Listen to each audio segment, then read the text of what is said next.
I'll never forget that moment opening an envelope only to see an $80,000 debt in my name for a vacation home I'd never even set foot in. My hands shook, my heart pounded like it might explode. Then came the gut punch. It was my own brother and sister-in-law who forged my signature using my entire identity to buy a sports car for his mistress. Do you know what it feels like when the very family you trusted most becomes the blade twisting deep into your back? If you think this is just another ordinary family story, you're wrong.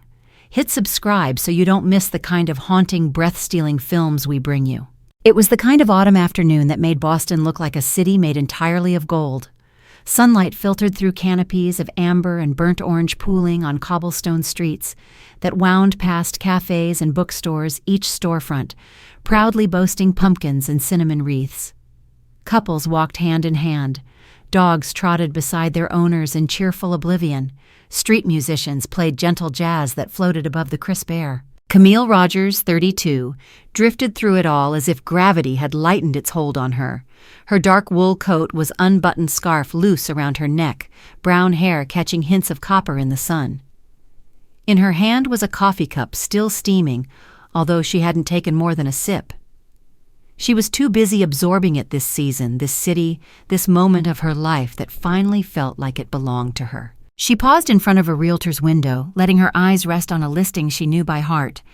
Top-floor unit, Beacon Hill, exposed brick walls, and a tiny balcony just wide enough for a cafe table. It had become her daydream, her silent promise to herself soon. After years of cramped apartments and nights falling asleep to the whir of neighbors' TV sets through thin walls, she was finally going to have a place of her own. Camille pulled out her phone and scrolled through her email. A note from her mortgage advisor sat unopened, confirmation of the next step. The subject line read simply, "Exciting news." Her stomach fluttered. Soon she'd be moving forward, keys in hand, shutting the door behind her on a new chapter, locking out the old ghosts that had haunted every apartment before. She smiled at her reflection in the window. The faint lines near her eyes from long hours and quiet laughter only made her look more determined, more alive. She imagined telling Jonah, her older brother, about it, how she was buying on her own, how proud he would be. Maybe they'd toast with a bottle of something expensive, finally putting the awkward tension of the last few family gatherings behind them. A sharp gust of wind rustled the leaves and carried the scent of roasted chestnuts from a cart nearby. Camille turned to keep walking, hands tucked in her pockets, shoulders squared against the chill. The world felt wide open, waiting for her. It happened in the space of a breath. She was sorting through her mail back home in her modest rented flat, standing by the hallway console where she always dropped her keys. There, among the grocery flyers and local election pamphlets, was a heavy envelope.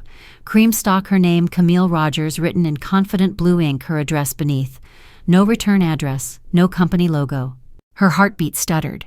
She'd been waiting on paperwork, yes, but this didn't look like it had come from her realtor. It looked personal. Camille carried it to the kitchen table, carefully tearing it open. A neat stack of documents slid out, clipped at the corner. The first page made no sense. Her eyes darted across bold print. Notice of delinquent payment. Luxury vacation property loan. $81,475 outstanding. Her breath caught on a silent gasp. A tremor started in her fingers, the page crinkling under her tightening grip. She turned to the next sheet, and the next, all stamped with official headers, paragraphs of legalese she could barely process, ending with lines in capital letters about repossession and potential civil litigation. A phone number at that bottom urged her to call to avoid escalation. The chair leg scraped hard across the wood floor as she sank into it. The papers lay scattered before her, each a separate hammer striking the same spot in her chest. Her vision doubled, words swimming, breaking apart. Camille pressed a hand to her mouth to stifle the shaky, involuntary sound that rose up from somewhere deep.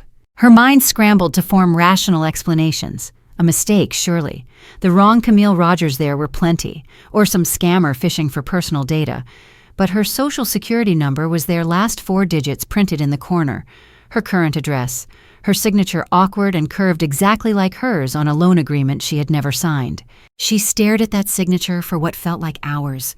Her hand twitched on the table as if it wanted to reach for a pen to compare, to prove somehow that it wasn't hers. But her gut twisted with the awful certainty that whoever had done this had practiced, that this was no accident. A hollow ring started in her ears. Her eyes burned. Camille forced herself to breathe, to stand. She walked to the sink, ran cold water over her wrists. A trick she'd learned as a kid when panic threatened back, when Jonah would coax her to sit on the porch steps until her breathing evened out, telling her stupid jokes to make her laugh. Her big brother, who once swore, "As long as I'm around, you'll never have to be scared." She gripped the edge of the counter. The memory cut through her like shattered glass. Camille wiped her eyes, refusing to let tears spill. Not yet. Not until she knew exactly what she was dealing with. She returned to the table and sorted the papers into a careful pile, hands now deliberate, mechanical. Each page was a tiny betrayal. Together, they formed the outline of a catastrophe. Her life hijacked her credit on the line, her plans for that sunny Beacon Hill condo slipping away like leaves swept down the gutter. A vibration on the table startled her. Her phone screen lit up with a news alert. Nothing important, just a sports headline. But Camille picked it up anyway, clutching it like a lifeline. She almost dialed Jonah right then, almost let instinct win, hoping he would say something to make it all make sense. Then she remembered the last time they'd spoken, how strangely Jonah had laughed when she told him about looking at condos. Big commitment, he'd teased, but his eyes had gone distant, calculating for just a heartbeat. Camille had brushed it off at the time, chalked it up to her own lingering paranoia. Now that fleeting look replayed in her mind, cold and sharp. She sat back down. The world outside her window still looked the same crisp sun city, alive with weekend joy. But Camille felt like she was standing on a fault line. The slightest shift and everything would collapse. Her phone trembled in her hand, this time from a low battery warning. She plugged it in, then just sat there staring at nothing. The words on the loan document echoing in her skull. 81,475 outstanding. Your property subject to lien. Immediate action required. The music from the street, someone was playing saxophone, seeped through the glass in long, mournful lines. A neighbor's dog barked once, twice. Somewhere a couple laughed. Camille leaned forward, elbows on the table, head in her hands. Her pulse thudded in her throat, her ears, her wrists. The edges of her vision pulsed too. It was like being underwater, everything muffled and heavy, as if she might drift away if she didn't cling to the reality of the chair beneath her. This isn't happening, she tried to tell herself. It can't be. But deep down beneath all the frantic reasoning was the whisper of something older, something rooted in the same soil that grew up around her childhood home, tangled with cigarette butts and empty whiskey bottles. Of course it's happening. This is who your family is. It was only ever a matter of time. Camille squeezed her eyes shut. When she opened them again, she forced herself to take a breath so deep it burned. Then she gathered the papers into a neat stack, stood up, walked to her bedroom closet, retrieved a small lockbox from the top shelf where she kept her passport, her birth certificate, things that proved who she really was. She added the new papers to it, then set it back in place. Her hands lingered on the box a moment, as if hoping it would pulse with warmth, offer some comfort. It was cold, just metal, just evidence. Camille stepped back, wrapped her arms around herself. In that quiet apartment with golden afternoon light pouring across the floor, she finally let 2 hot tears slip down her cheeks. Outside, Boston went on glowing indifferent. Somewhere a bell rang, maybe a church, maybe just a passing trolley. Camille didn't know. All she could hear was the rising whisper in her mind, the one she'd silenced for too long. The past is never done with you, not until you finish it first. Camille sat in the dim light of her apartment's living room, elbows on her knees, hands woven tightly in her hair. The sun had dipped below the city rooftops hours ago, but she hadn't bothered turning on a lamp. The only glow came from a streetlight filtering through half-open blinds, casting fractured bands across her floor, and the coffee table littered with unopened mail. Her breathing was shallow, almost reluctant. Every exhale carried away a fraction more of the composure she'd spent years building. A composure that now felt dangerously fragile, like one careless breath might shatter it entirely. She let her head drop, hair falling around her face like a veil. It muffled the world, made it softer, darker. But there was no hiding from the thoughts clawing up through her chest. How did I let it come to this? A tremor ran through her shoulders, and she tightened her grip on her scalp.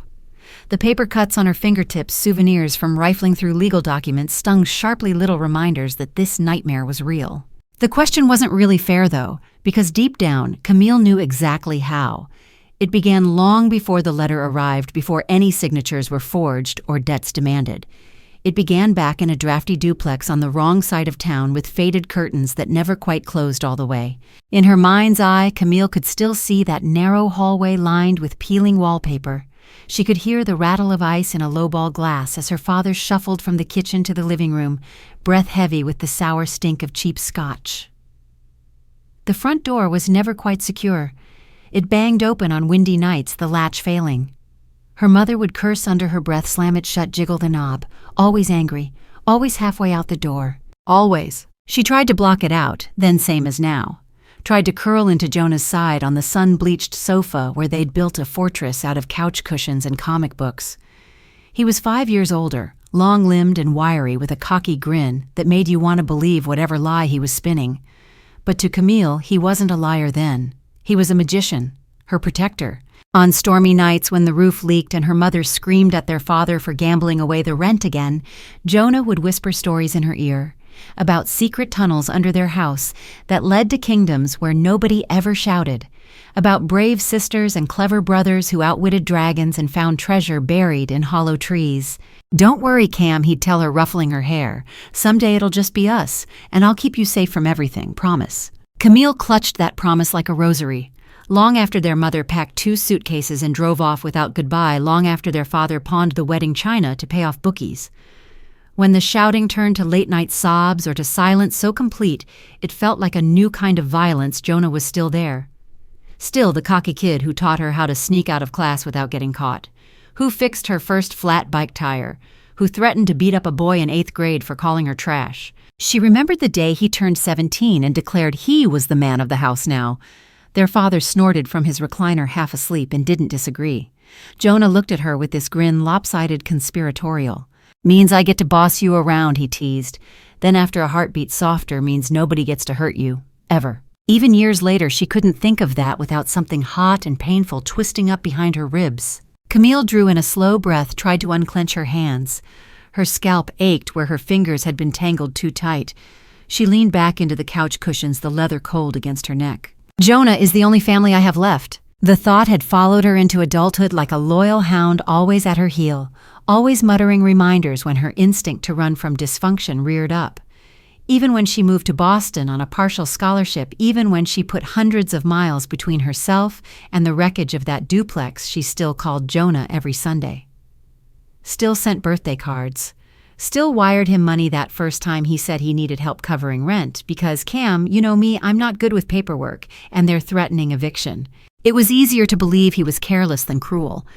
Easier to think his shortfalls were charming quirks rather than deliberate chisels used to pry at her carefully stacked life. Camille turned her head, eyes roving the dark room, landing on the framed photo on her bookshelf. Jonah's arm around her shoulders at her college graduation, both of them beaming.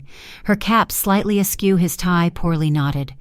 It was one of her happiest days, and even then the celebration dinner had ended, with Jonah ducking into the bathroom to answer hushed calls, returning with hollow smiles. "I swore I'd always trust him. That's what family means, right?" Her throat closed. Trust. Such a beautiful word, so easy to carve into birthday cards and wedding vows. So hard to reclaim once it had been gutted. The apartment seemed to shrink around her, the shadows crowding in. Camille pressed a palm to her chest, felt her heart hammering a frantic beat. This small space with its carefully chosen rugs and secondhand bookshelf had been her sanctuary. Now it felt compromised, violated by the idea that somewhere out there, Jonah was treating her future, her financial stability, her chance to finally live without fear like chips on a poker table. She stood abruptly, needing to move, to do anything but drown. Her bare feet padded across the hardwood. She reached the kitchen, flipped on the light, squinting against the glare. Water. That was something she could do. Get a glass of water. Pretend for a moment that this was an ordinary night. As the tap ran, Camille gripped the counter. Her knuckles turned white. A fragment of memory, unbidden, splintered through the kitchen's safe fluorescent glow, her father's voice low and dark. "Family's all you got, kid. You keep your blood close. Ain't nobody else gonna give a damn." He'd been drunk, of course, but there was a cruel sort of truth in it, a warning masquerading as wisdom. Back then she'd hated him for saying it. Now she hated how part of her still believed it. Camille shut off the tap. The glass trembled faintly in her hand, water lapping at the sides. She sipped her throat, working, forcing herself to swallow. Her stomach roiled anyway. She turned, leaning against the counter. Across the living room, the envelope with those damning documents peeked out of her lockbox, like it was watching her, waiting. Jonah had been the one to teach her how to stand up to bullies, how to climb the fence behind their school to steal apples in the fall. He'd been the one to sit with her in the emergency room when she'd broken her wrist in 9th grade, making up outrageous stories about how she fought off 3 muggers. He was the one who promised she'd never be alone. But promises are cheap, easy to make, easier to break when nobody's holding you accountable. Camille closed her eyes. When she finally spoke, it was a whisper in the empty kitchen, more confession than declaration. Jonah is the only family I ever had, and I swore I'd always believe in him. I swore I'd always stand by him, even when nobody else would. She drew in a shaky breath, eyes opening to the hollow apartment, then sharper, more brittle. But what if that's exactly how he's always counted on me? The water in the glass rippled as her hand steadied. A slow certainty began to bloom, bitter and cold. Outside, the wind picked up scraping dead leaves against her window. Camille listened, her face unreadable. Somewhere behind her eyes, something long dormant started to stir, not anger, yet something quieter. The very first flicker of a survival instinct trying to reclaim its place. And though she didn't know it yet, that tiny spark was the beginning of everything that would come next. She didn't sleep. Not really. Camille lay curled on the far edge of her bed, the sheets tangled around her waist, eyes fixed on the ceiling. A faint halo from the streetlight outside cut through the blind stripes of dull gold crawling across the plaster. Every hour or so, she rolled over to check her phone. The screen was blank. No new messages. At some point near dawn, her body gave out, not sleep exactly, more like a blackout from sheer exhaustion. When she came to, her neck was stiff, her back aching, the gray light of morning filtering through the window. Her phone was still on the pillow beside her, face down, as if it might have whispered confessions to her in the dark while she drifted in and out of consciousness. Camille lay there a moment longer, gathering the shreds of her nerve. Then she rolled over, unlocked her phone, and pulled up Jonah's contact. Her thumb hovered, stomach lurching.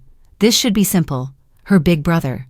He'd explain everything. Maybe it really was some paperwork mix-up, a friend of Jonah's who accidentally used her name, some clerical mess that looked sinister but would vanish with one phone call. She pressed the call button. It rang twice, then 3 times. On the 4th, Jonah picked up, his voice bright, too bright. "Cam, hey, morning. Everything good." The forced casualness of it made her throat tighten. She forced her own voice to steady. "Jonah, I got some paperwork yesterday. About a house in Colorado, a massive debt under my name." Her pulse thundered in her ears. Was that you?" There was a heartbeat of silence. Then he laughed. It wasn't a belly laugh, more a breathy little chuckle, almost rehearsed. "Whoa, hey, slow down, Cam. Don't stress about that. It's nothing for you to worry about. I'm handling it." Her stomach dropped. The way he said "I'm handling it" was too slick, too fast. Camille tried again, voice dropping to a raw whisper. "But Jonah, my name's on it, my signature. They're threatening liens. How did that happen?" Another pause, this one longer. She pictured him pinching the bridge of his nose, pacing. Finally, he sighed. "Look, it's complicated. Charlotte and I were looking into an investment opportunity. Real estate flips, big returns. The guy needed a credit backer. It was just easier to run it through your info for the prelim approvals. Nothing permanent." Camille's mouth went dry. "You used my name. You forged my signature." He gave a soft snort like she was being dramatic. "Come on, Cam. It's just a formality. These brokers, they don't even keep the papers after the loan closes. It's all about showing upfront assets. It's not real risk for you." That's not how it works, Jonah. The loan is active. They're billing me. They have my social, my income reports, everything. My credit is on the hook. Now his voice sharpened, an edge slipping in beneath the brotherly charm. "Don't spiral, okay? I told you I'm sorting it. I've got a meeting with the guy next week. You don't have to get involved." Camille's hands trembled. She switched the phone to her other ear, pressing her free palm flat against her chest, as if to cage her fluttering heart. "Not get involved. It's my life, Jonah. My financial future, my ability to buy a home, everything. How could you—" "Jesus, Cam, would you relax?" He cut her off with an impatient huff. Always so wound up. "Look, it's just money. I wouldn't let anything bad happen to you. I've got this. You trust me, right? You always have." That last line, delivered with that old teasing softness, gutted her more than any shouting could have. Because yes, she had trusted him. Her entire life, trusted him to be the one person who wouldn't take what little security she'd managed to piece together. The silence on her end stretched so long, Jonah finally cleared his throat. "Tell you what, let me get through this week. I'll call you this weekend, explain it all in person. You can chill out in the meantime, okay?" She almost hung up on him, but the part of her that was still 12 years old, that still remembered him draping an arm over her shoulders on cold nights in that cracked vinyl living room, couldn't. "Okay," she whispered. Then a little stronger, "Please don't make me regret this." "Cam, you won't," Jonah said, smooth as ever. "I promise. You're my sister. I'd never let anything touch you." They ended the call. Camille sat frozen on the edge of her bed, the phone still pressed to her ear long after the line went dead. A few hours later, her phone buzzed again. Camille nearly dropped it in her scramble to answer, her heart leaping with a weird, misplaced hope that it might be Jonah calling back to confess everything, to apologize. It wasn't. It was Charlotte. The text popped up, neat bubbles on the screen that felt almost absurdly cheerful. "Charlotte, hey Camille, no worries about the paperwork. Everything is under control. Jonah's handling it, and the broker is super chill. You really don't need to stress. Enjoy your week." Camille read it twice, then 3 times. Each time it felt like someone was slowly tightening a band around her chest. Charlotte had always been polite, even warm in the surface-level way that pretty people who are used to getting their way tend to be. She sent perfectly posed holiday cards, brought showy bottles of wine to family dinners called Camille Sweetie, in a tone that managed to sound both affectionate and condescending. Now the emoji smile felt grotesque. Everything is under control. By who? Certainly not by Camille, the person whose life was actually on the line. She didn't respond. Instead, she pulled up her online banking and began scrolling through her credit reports, her mortgage pre-approval notes, her modest savings accounts. Her mouth went dry. This was real, every bit of it. And Jonah and Charlotte were acting like she was a silly child panicking over spilled juice. She called the bank listed on the paperwork next. Her voice trembled, but she forced the words out, asking about the Colorado property, about the loan, about what recourse she had if her identity had been stolen. The rep on the other end was patient, but not reassuring. "Well, Ms. Rogers, according to our records, everything was verified under your name. The loan officer has your signature on file. The income checks came back clean. As far as the bank is concerned, this is a valid transaction." Camille closed her eyes. "Can you send me copies of everything? The application, the signature page?" "Of course. I'll email them right over." 5 minutes later, she sat at her kitchen table again, staring at a PDF attachment on her laptop. Her signature, looped exactly the way she signed grocery receipts and tax forms. But it wasn't hers. It couldn't be. She hadn't signed anything.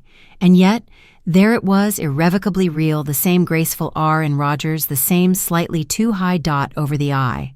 Someone Jonah or Charlotte or both had practiced until they could mimic it so perfectly, even she might have been fooled on a hurried day. Her stomach heaved. Camille covered her mouth, swallowing bile. Outside her window, a bus squealed to a stop. People laughed. The ordinary life of Boston rolled on without her. She felt like she was floating several feet above her own body, disconnected from everything she'd worked so hard to build. For the first time since she was a child, Camille felt completely, dangerously alone. And for the first time since she was 12, she couldn't be sure Jonah would ever come to save her. Because this time, it looked very much like he was the one she needed saving from. It was the sterile smell of laminate floors and printer toner that finally broke Camille. The bank branch lobby was bright and buzzing with the low murmur of weekday transactions, but it felt somehow airless, as if the entire building had been vacuum sealed. She sat across from the junior loan officer named Megan, who wore a navy blazer a shade too large and had her hair pulled into a nervous ponytail. Megan was scrolling through Camille's file on her screen, clicking and frowning and clicking again. Occasionally, she looked up with the tight, polite smile of someone who very much wished they weren't stuck in the middle of this. "So, as you can see here," Megan said, rotating the monitor slightly, "this is the original loan application packet. It was opened with a cosigner verification using your social, your employment income," and she clicked, "this signature." Camille leaned forward almost mechanically. Her eyes landed on the scan. There it was again. Her own name signed with the same lazy flourish she'd used on apartment leases, on holiday checks sent to Jonah and Charlotte. The same dot on the I that always drifted slightly to the right. Her breath hitched. Her brain made an absurd, frantic lunge for rationalization. Maybe she had signed it. Maybe she was losing her mind. Stress could do that. Couldn't it? Had she agreed to back something late one night when Jonah spun it all as a tiny, harmless technicality? But even as the thoughts clawed around in her skull, the answer lay dead and obvious in her chest. No. She would never have done this. Not for an investment she'd never seen, never heard of, in a state she'd never set foot in. Her hands were cold on the desk, the knuckles standing out stark white. She tried to keep her voice level. "Can I get a printed copy of that signature page for my records?" "Of course." Megan clicked again, tapping with manicured nails. The printer behind her hummed to life. A moment later, she handed Camille a warm sheet of paper. The The smell of toner made her stomach twist. Camille accepted it gingerly as if it might burn. Megan paused, her face softening. I mean, look between us if you suspect something isn't right, identity theft or someone close to you forging it. Well, the fraud department is downstairs. I can walk you there. Camille's mouth tried to form words. Yes, please. The plea sat right there on her tongue, but it died under the crushing weight of loyalty and shame. Loyalty to a brother who didn't deserve it. Shame for even considering betraying him. For confirming out loud the ugly possibility she could no longer deny. Instead, she managed a weak smile. Thank you. I'll think about it. She stood up too quickly. Her legs were stiff-heavy. Megan gave a hesitant nod, her eyes tracking Camille with that wary sympathy reserved for people who seemed on the verge of collapse. Outside the bank, the sun slammed into her like a slap. Camille squinted, momentarily blinded. The world felt disjointed, unreal cars streaming past in bright streaks, pedestrians laughing over paper cups of coffee, a city that was alive in a way she no longer was. She stepped off the curb without checking. A horn blared. She jerked back just in time to see a delivery van swerve, the driver's arm flung out the window, middle finger raised. Her heart stuttered, then galloped painfully, each beat clawing at her ribs. For a moment she stood there on the sidewalk, hands on her knees, breathing hard. She tried to calm herself by counting the passing cars. 1, 2, 3, each one carrying strangers with their own silent catastrophes. When her pulse finally slowed, Camille forced herself upright. She tucked the folder with the signature page under her arm as if hugging it might somehow steady her. Then she began the slow walk back to her apartment, her feet moving almost of their own accord. That night was the first in what would become a string of haunted vigils. Camille lay in bed, eyes wide open, the digital clock on her nightstand morphing from 1:15 to 2:47 to 3:33. Shadows from the streetlight pooled and stretched across her ceiling, breathing with every car that passed. She couldn't stop replaying Jonah's voice. I'm handling it, Cam. You trust me, right? It looped in her skull, twisting tighter each time until she was choking on it. At 3:57, she gave up, threw off the covers, padded barefoot into her living room, turned on her laptop. The glow from the screen was a violent assault on her tired eyes, but she needed to see, needed to anchor herself in numbers and statements that couldn't lie. She logged into her main bank account. Nothing new. The same checking balance, the same savings. Her heartbeat slowed minutely. Then, on a panicked whim, she pulled up her credit monitoring dashboard. It took longer to load, the little circle spinning as if mocking her anxiety. When it finally populated, she froze. There was a new account, opened 3 weeks ago, a platinum credit line with a limit of $25,000. Her name at the top, her address, a balance of $23,482.19. Her hands jerked off the keyboard, the chair scraping loudly on the hardwood. For several long seconds, she just sat there, her chest heaving, fingers splayed as if she'd touched a live wire. She clicked, slowly, like creeping up to a door she didn't want to open. The statement details unfolded on the screen. Mercury Imports Auto, $21,000. Signature detailing 1-900, Lux registration $450. Her mouth worked soundlessly. A car! A goddamn luxury sports car bought on credit she hadn't even known existed.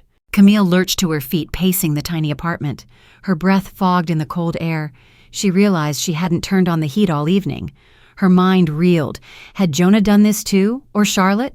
Or both, with a shared grin over glasses of wine, deciding her life was just another resource to tap. Suddenly she felt sick, rushed to the bathroom, and barely made it before her stomach emptied into the toilet. When the dry heaves finally stopped, she slumped against the cold tile, shivering. He promised he'd always protect me. The betrayal was so deep it felt cellular, like her bones were splintering under it. Camille squeezed her eyes shut, pressing her palms to them until pinpricks of light sparked. She thought about the down payment she'd been saving, the slim hope of that Beacon Hill condo, the little balcony with space for a cafe table where she'd imagined morning coffee in the sun, all of it now balancing on a blade Jonah had carelessly pressed to her throat. When she finally crawled back to her laptop, she sat very still for a long time. Then methodically she opened a blank spreadsheet, began listing out everything. The Colorado property, the forged loan documents, the new credit card, the purchase of a car she'd never seen. Camille stared at the neat columns, the tidy sums that represented the wreckage of her future, her own private autopsy. At the bottom of the sheet, she typed a single line in bold. How much more? By dawn, Camille hadn't slept. She was still in the same clothes from the day before, her hair, matted eyes bloodshot. She felt cracked open in ways she didn't know were possible. At 7:00 a.m. on the dot, she picked up her phone, hovered over Jonah's name, then put it down again. If she called now, what would he say? More half-laughs, more easy assurances that sounded like silk-hiding razors. Instead, she called the customer service line for the credit card company, waited on hold for 17 minutes, the looping piano music grinding at her skull. When an agent finally answered, Camille's voice broke on the first word. She had to clear her throat twice. I need to report possible fraud on my account. I didn't open this line of credit. I didn't authorize these purchases. The woman on the line was calm, professional, almost eerily unfazed. She asked a series of security questions, promised to file a preliminary claim, suggested Camille freeze the account immediately. When the call ended, Camille hung up and rested her forehead against her knees. The kitchen was growing bright around her, flooded with the merciless honesty of a new day. Through the window, she could hear the city coming alive, the whoosh of buses, the bark of a dog on the corner, laughter from two college kids hauling coffee and textbooks. The normalcy of it stung. How could the world keep functioning like nothing had happened?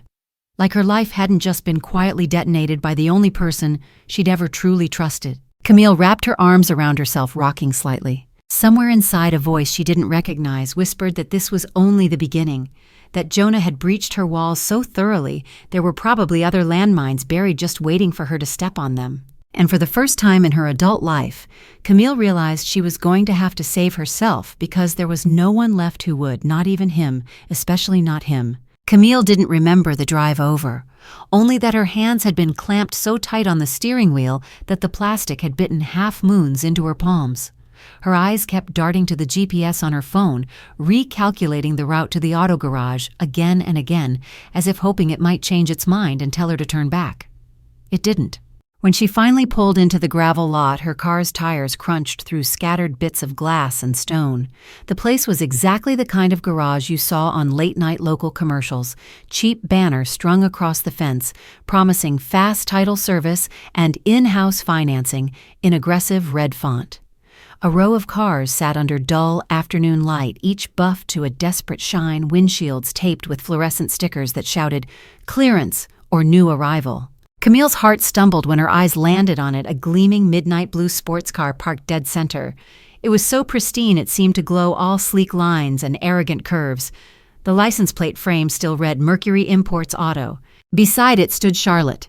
Her hair was swept into a high ponytail that bounced when she laughed, oversized sunglasses perched on her head.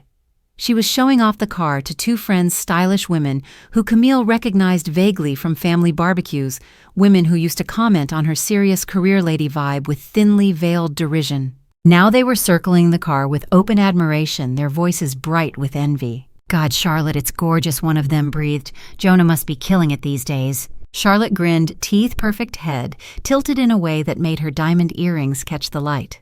"You know Jonah. Always finds a way to take care of us." Then she spotted Camille. The smile flickered, only for half a heartbeat. Then it was right back in place, polished and sharp. She gave a little wave as though Camille were stopping by for brunch. "Camille. Oh my God, come look, isn't it stunning? We just picked it up last week." Camille stood there for a moment, the words catching somewhere behind her teeth. The lot seemed to warp, the hot air pressing in, muffling everything. Her eyes jumped from Charlotte's hand on the car hood, manicured fingers splayed like she owned the world, to the way her friends were already eyeing Camille's simple flats and work slacks, taking silent inventory. She found her voice. It was raw, scraping up from somewhere deep. "Where's Jonah?" Charlotte's mouth twitched. A little crease formed between her brows. Inside, signing off on something. Why? But Camille was already moving past her, pushing through the door to the office. A bell jingled overhead, startling her. The front counter was cluttered with forms, bright flyers promising no credit, no problem, and a faint odor of burnt coffee. Jonah stood near the register, laughing with a guy in a greasy polo shirt. He held a clipboard like it was nothing more consequential than a fast food receipt. When he saw Camille, his smile didn't falter. If anything, it widened. "Cam didn't expect you? Everything good?" Her hands curled into fists at her sides. She felt the anger white-hot and brittle spike so fast it made her dizzy. She wanted to scream, to grab him by the shirt and shake the truth out of him. Instead, she heard herself say, almost eerily calm, "We need to talk, now." Jonah's eyebrows lifted, but he gestured to the side, leading her out a side door that spilled into the back of the lot, shielded from Charlotte and her audience. As soon as they were alone, the dam broke. "How could you do this to me?" Camille's voice cracked on the last word. Her breath came in shallow bursts. "You forged my name, Jonah. You took out loans, opened cards, bought a car, a fucking sports car, all under my name. My credit, my life. Do you even understand what you've done?" Jonah rubbed the back of his neck, exhaling like this was all some regrettable misunderstanding. "Look, Cam, I get that it seems shady, but come on, it's just money. You've got a great job, solid savings, your own apartment. Charlotte and I are trying to build something here. The returns on this real estate play are going to be huge. It's family helping family. That's what we've always done." Her stomach twisted so violently she thought she might be sick right there on the oil-stained pavement. "No, that's what I've always done.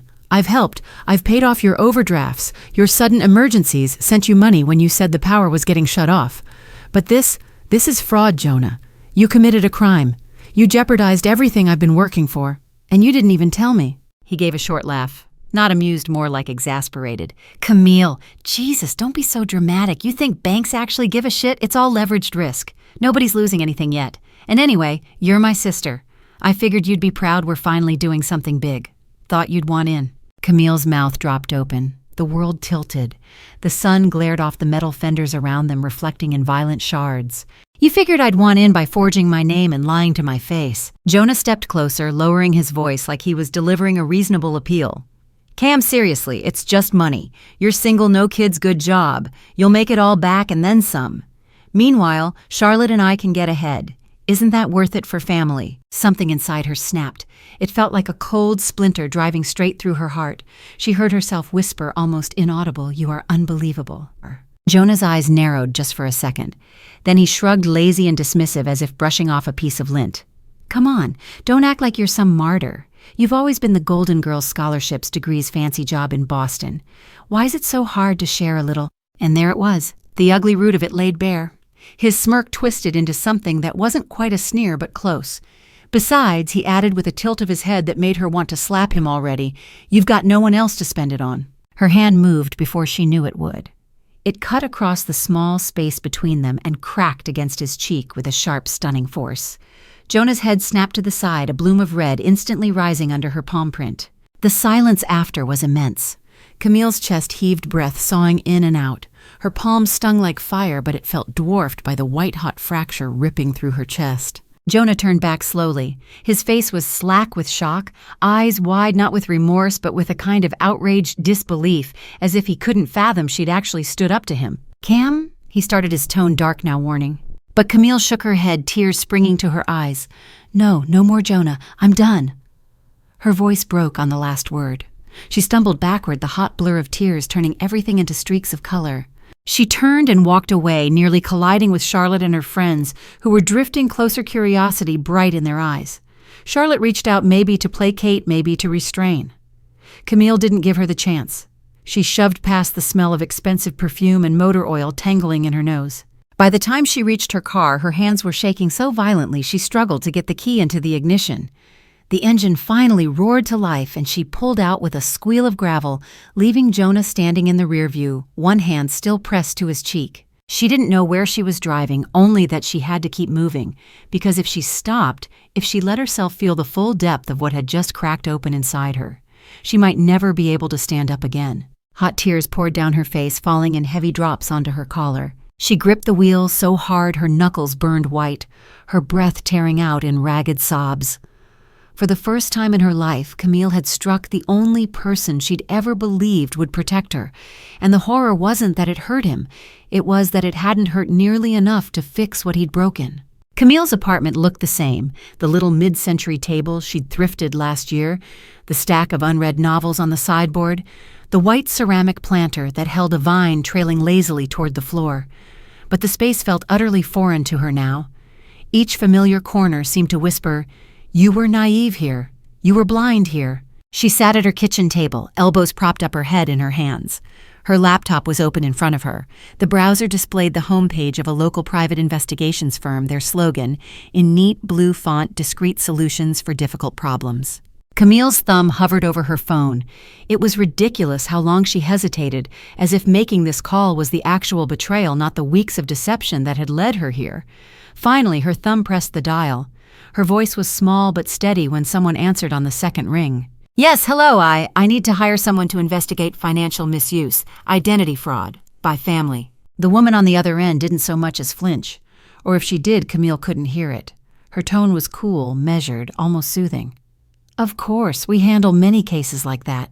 Would you like to come in this week for a consultation?" Camille exhaled. It was half relief, half a jagged slice of grief that she even needed this. "Yes, please, as soon as possible." The office was tucked into a row of old brownstones, discreet enough that she walked past it twice before noticing the small brass plaque by the door. Inside it was strangely homey, more like a cozy library than a business. Shelves lined with leather-bound books, a couple of soft chairs, a delicate scent of cedar.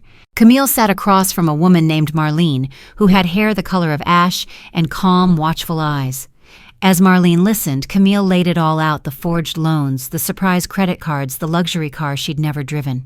The way Jonah's reassurances felt as thin as cigarette paper, her own choking panic at the thought of what else he might be planning. Marlene didn't interrupt. She simply nodded, making careful notes. When Camille finished, her voice rasped from the telling, her hands balled tight in her lap. "We can start by running a private asset trace," Marlene said gently. "If your brother and sister-in-law are leveraging your name or social security elsewhere, we'll know. We also do limited tailing discreet, of course, if you'd like evidence of meetings, purchases, conversations." Camille hesitated. The word tailing made her stomach twist, but she forced herself to nod. "Yes, I think I need that. I don't know what they're capable of anymore." And so it began. The next week unfolded like something out of a cold clinical nightmare. Camille went to work during the day, her outward routine unchanged: spreadsheets, calls, polite smiles in the break room, but her phone burned a silent hole in her pocket. Each vibration made her heart lurch. Each unknown number sent her pulse racing. Marlene's texts were brisk, professional. "Following them now, will update by end of day. Observe them at Mercury Imports again, no new transactions." Jonah met with unknown male subject, professional attire documents exchanged. "Running plate on vehicle now." Camille read each message over and over. It was surreal to see her brother described like a suspect on a case file. Some part of her still clung to old images: Jonah balancing her on the handlebars of his bike, teaching her to cheat at Go Fish. But that Jonah seemed to exist in a different universe. The one who haunted these updates was a stranger who wore her life like a costume. Then 3 days later, the text changed everything. "Need you to see this in person. Can you come by the office tomorrow?" Marlene had a small conference room at the back of the office walls, paneled in dark wood that smelled faintly of polish. A flat screen was mounted to one side, the HDMI cord trailing across the table. Camille sat in the chair nearest the door, her knee bouncing. Marlene entered with a thin smile that didn't reach her eyes. "I'll just show you the footage." The screen flickered to life. A slightly shaky video appeared, clearly shot from across a street or parking lot, the zoom quality grainy at times, but the figures were unmistakable. Jonah, Charlotte, and a man in a tailored navy suit, hair slicked back, carrying a slim briefcase. They stood outside a brick building Camille didn't recognize. The footage had no sound, but she didn't need it. She could see Jonah's easy grin, the way he clapped the man on the shoulder like old friends. Charlotte held a folder tight to her chest, her posture bright and expectant. The lawyer Camille had no doubt that's what he was. Pulled out a document, flipped through it, then handed it to Jonah.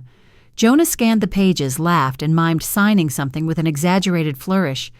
Charlotte swatted him playfully on the arm, lips curved in amusement. The video zoomed closer for a brief, shaky second, long enough for Camille to catch sight of her own name in the text at the top of one of the pages. She flinched so hard her chair squeaked on the floor. Marlene froze the frame, leaned across the table. "Our tech enhanced that still. It says property title and bridge loan, guarantee Camille Rogers." For a moment, Camille couldn't hear anything. The room swam around her. Her vision shrank to a narrow tunnel focused on just those words stark on the cheap printer paper Jonah held. "They're using me again," she whispered. Her voice sounded hollow, far away. "They're trying to buy, what, another house?" Marlene's expression was neutral but not unsympathetic. "A small vacation property in Vermont near Killington. From what we can gather, they intend to flip it. They're leveraging your credit to secure the interim financing, likely planning to sell quickly before payments balloon." Camille sat back, pressing both palms against her forehead. She tried to breathe, but it felt like her lungs had shriveled into raisins. "They're going to ruin me! My credit will be completely shot. I could lose any chance of buying a home for myself, and they're doing it like it's nothing, like it's some joke at brunch." A beat of silence. Then Marlene spoke quietly, each word carefully enunciated. "Ms. Rogers, This is a pattern. From everything you've described and now what we've observed, it's deliberate. It's not about one mistake or one emergency. It's systemic exploitation." Camille's shoulders curled inward. The phrase systemic exploitation landed with a nauseating finality, like a judge's gavel slamming down. "They're not just stealing money," she murmured almost to herself. "They're stealing my future. Every plan I've ever had. The version of my life where I get to make choices for myself, they're hollowing it out." Her eyes burned, tears swelling but refusing to fall. It was beyond sadness now, deeper than fury. It felt like standing over the grave of something vital and realizing it was her own trust, dead buried by hands she used to hold. Marlene clicked the video off. The screen went black, reflecting Camille's pale, stricken face. "I've prepared a dossier with all our findings so far," she said gently. "It's yours to take. You can bring it to law enforcement, to a civil attorney, or simply keep it for your own leverage. But I would strongly advise you to consider formal action. These patterns rarely stop on their own." Camille reached out. Her hands were shaking as she took the folder Marlene slid across the table. It was surprisingly heavy, packed with screenshots, transcripts, photographs, proof of everything she'd been terrified was real. She clutched it to her chest as if it might steady her heartbeat. "Thank you," she whispered. Outside, the city roared on. Car horns, snatches of conversation, a delivery truck backing up with a shrill beep. Camille stood on the sidewalk, holding the dossier like a life raft. For a long moment, she didn't move. She could still see them so clearly, Jonah's bright grin, Charlotte's delighted little clap of her hands. The way they'd smiled over, forging her future, like it was nothing more serious than ordering dessert. Inside, something went very still. Not dead, not yet, but quiet, waiting. Then Camille drew a long breath, squared her shoulders, and started down the street toward her car.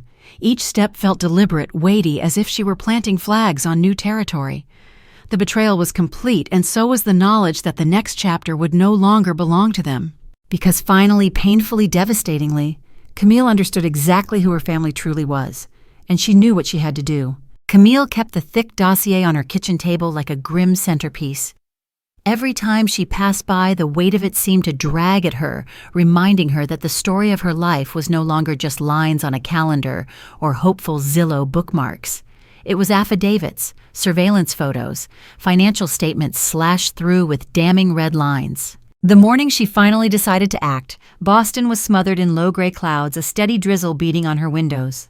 Camille stood at her sink, clutching a mug of coffee gone cold. Her hands were unsteady from nerves, yes, but also from exhaustion. She hadn't slept more than a few hours at a stretch in weeks.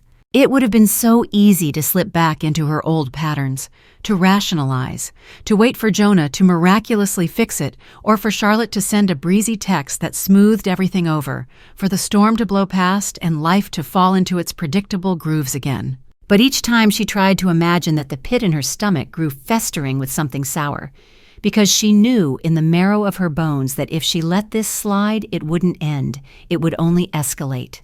Until one day she woke up and found there was nothing left of her own life that hadn't been hollowed out by their debts, their schemes, their casual entitlement. She pulled her phone off the counter, opened her contacts, and found the number Marlene had circled in blue pen on a post-it the day before. Underneath it, she'd written simply, "Trust her. She's very good." Natalie Hoffman's office was housed in a stately brick building off a leafy stretch of Beacon Street. The kind of building that broadcast quiet power. The hallways hushed, the doors heavy, the air faintly perfumed by old wood and polished leather. Camille sat in the waiting area, twisting her fingers together, her mind snagging on each faint scuff in the marble floor, each muted voice drifting through the walls. She felt impossibly small, like a child again, waiting to be scolded for something she didn't fully understand.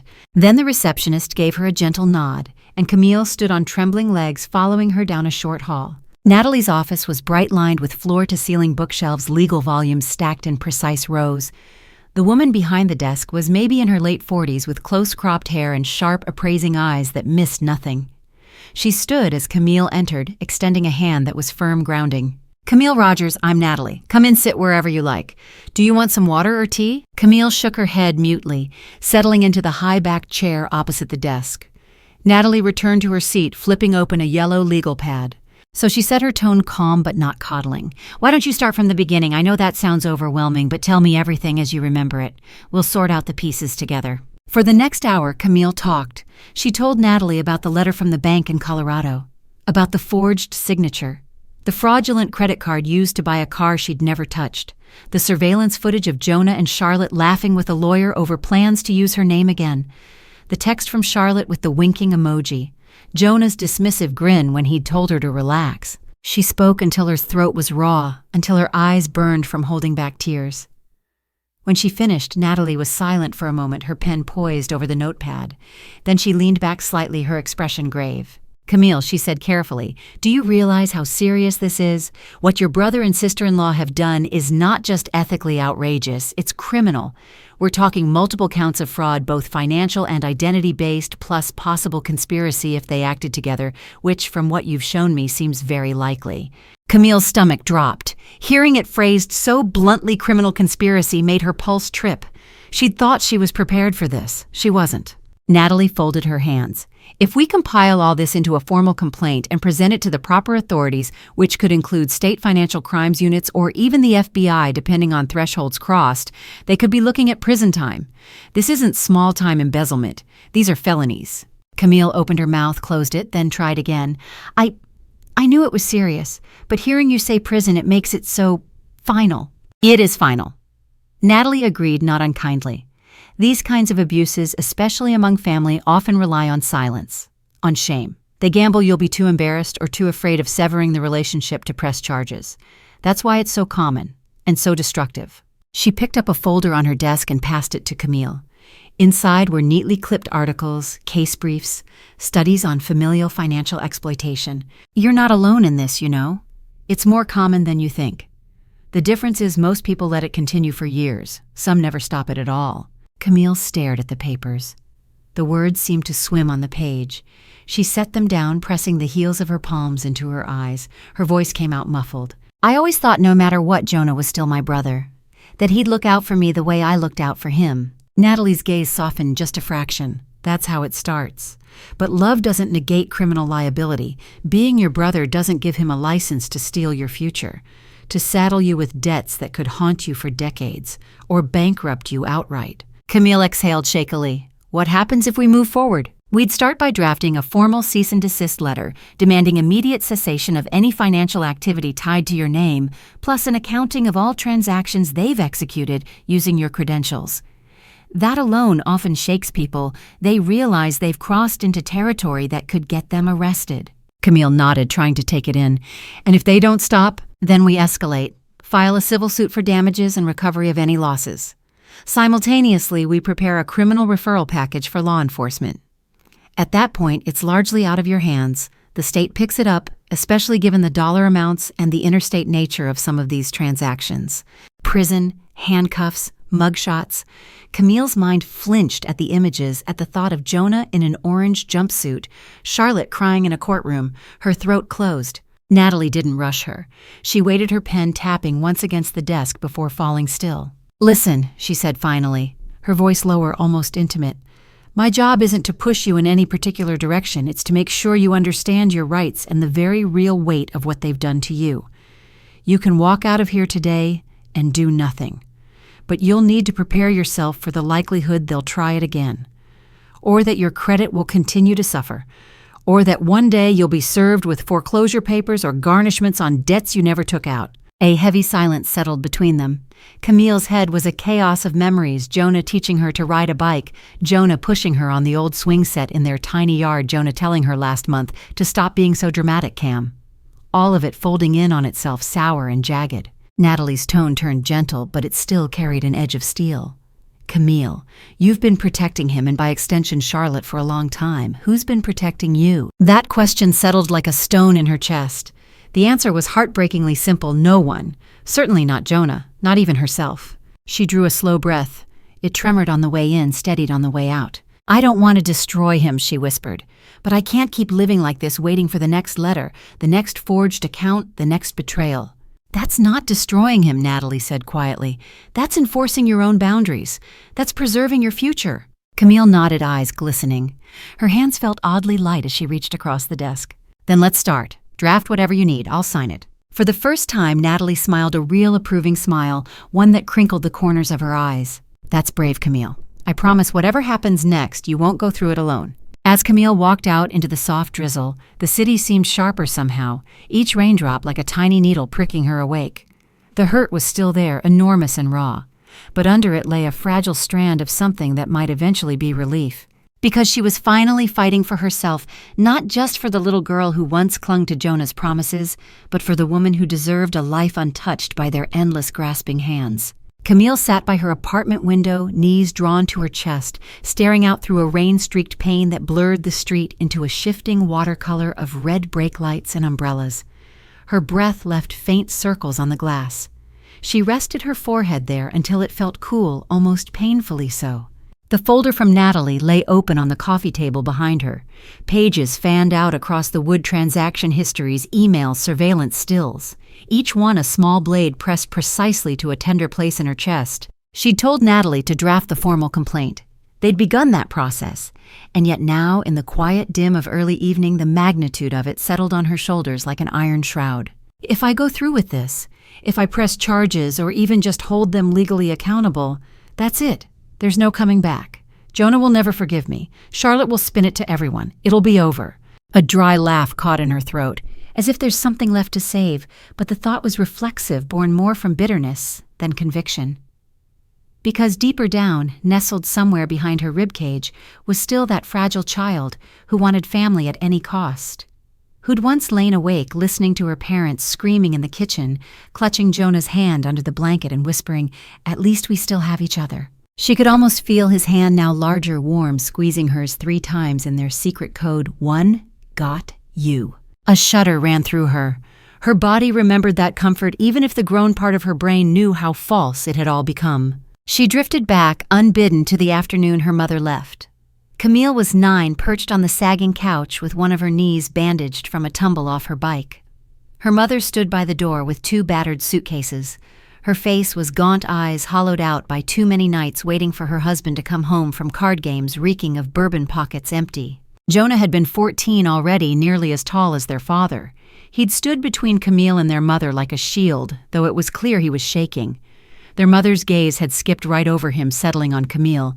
Her voice was flat, exhausted.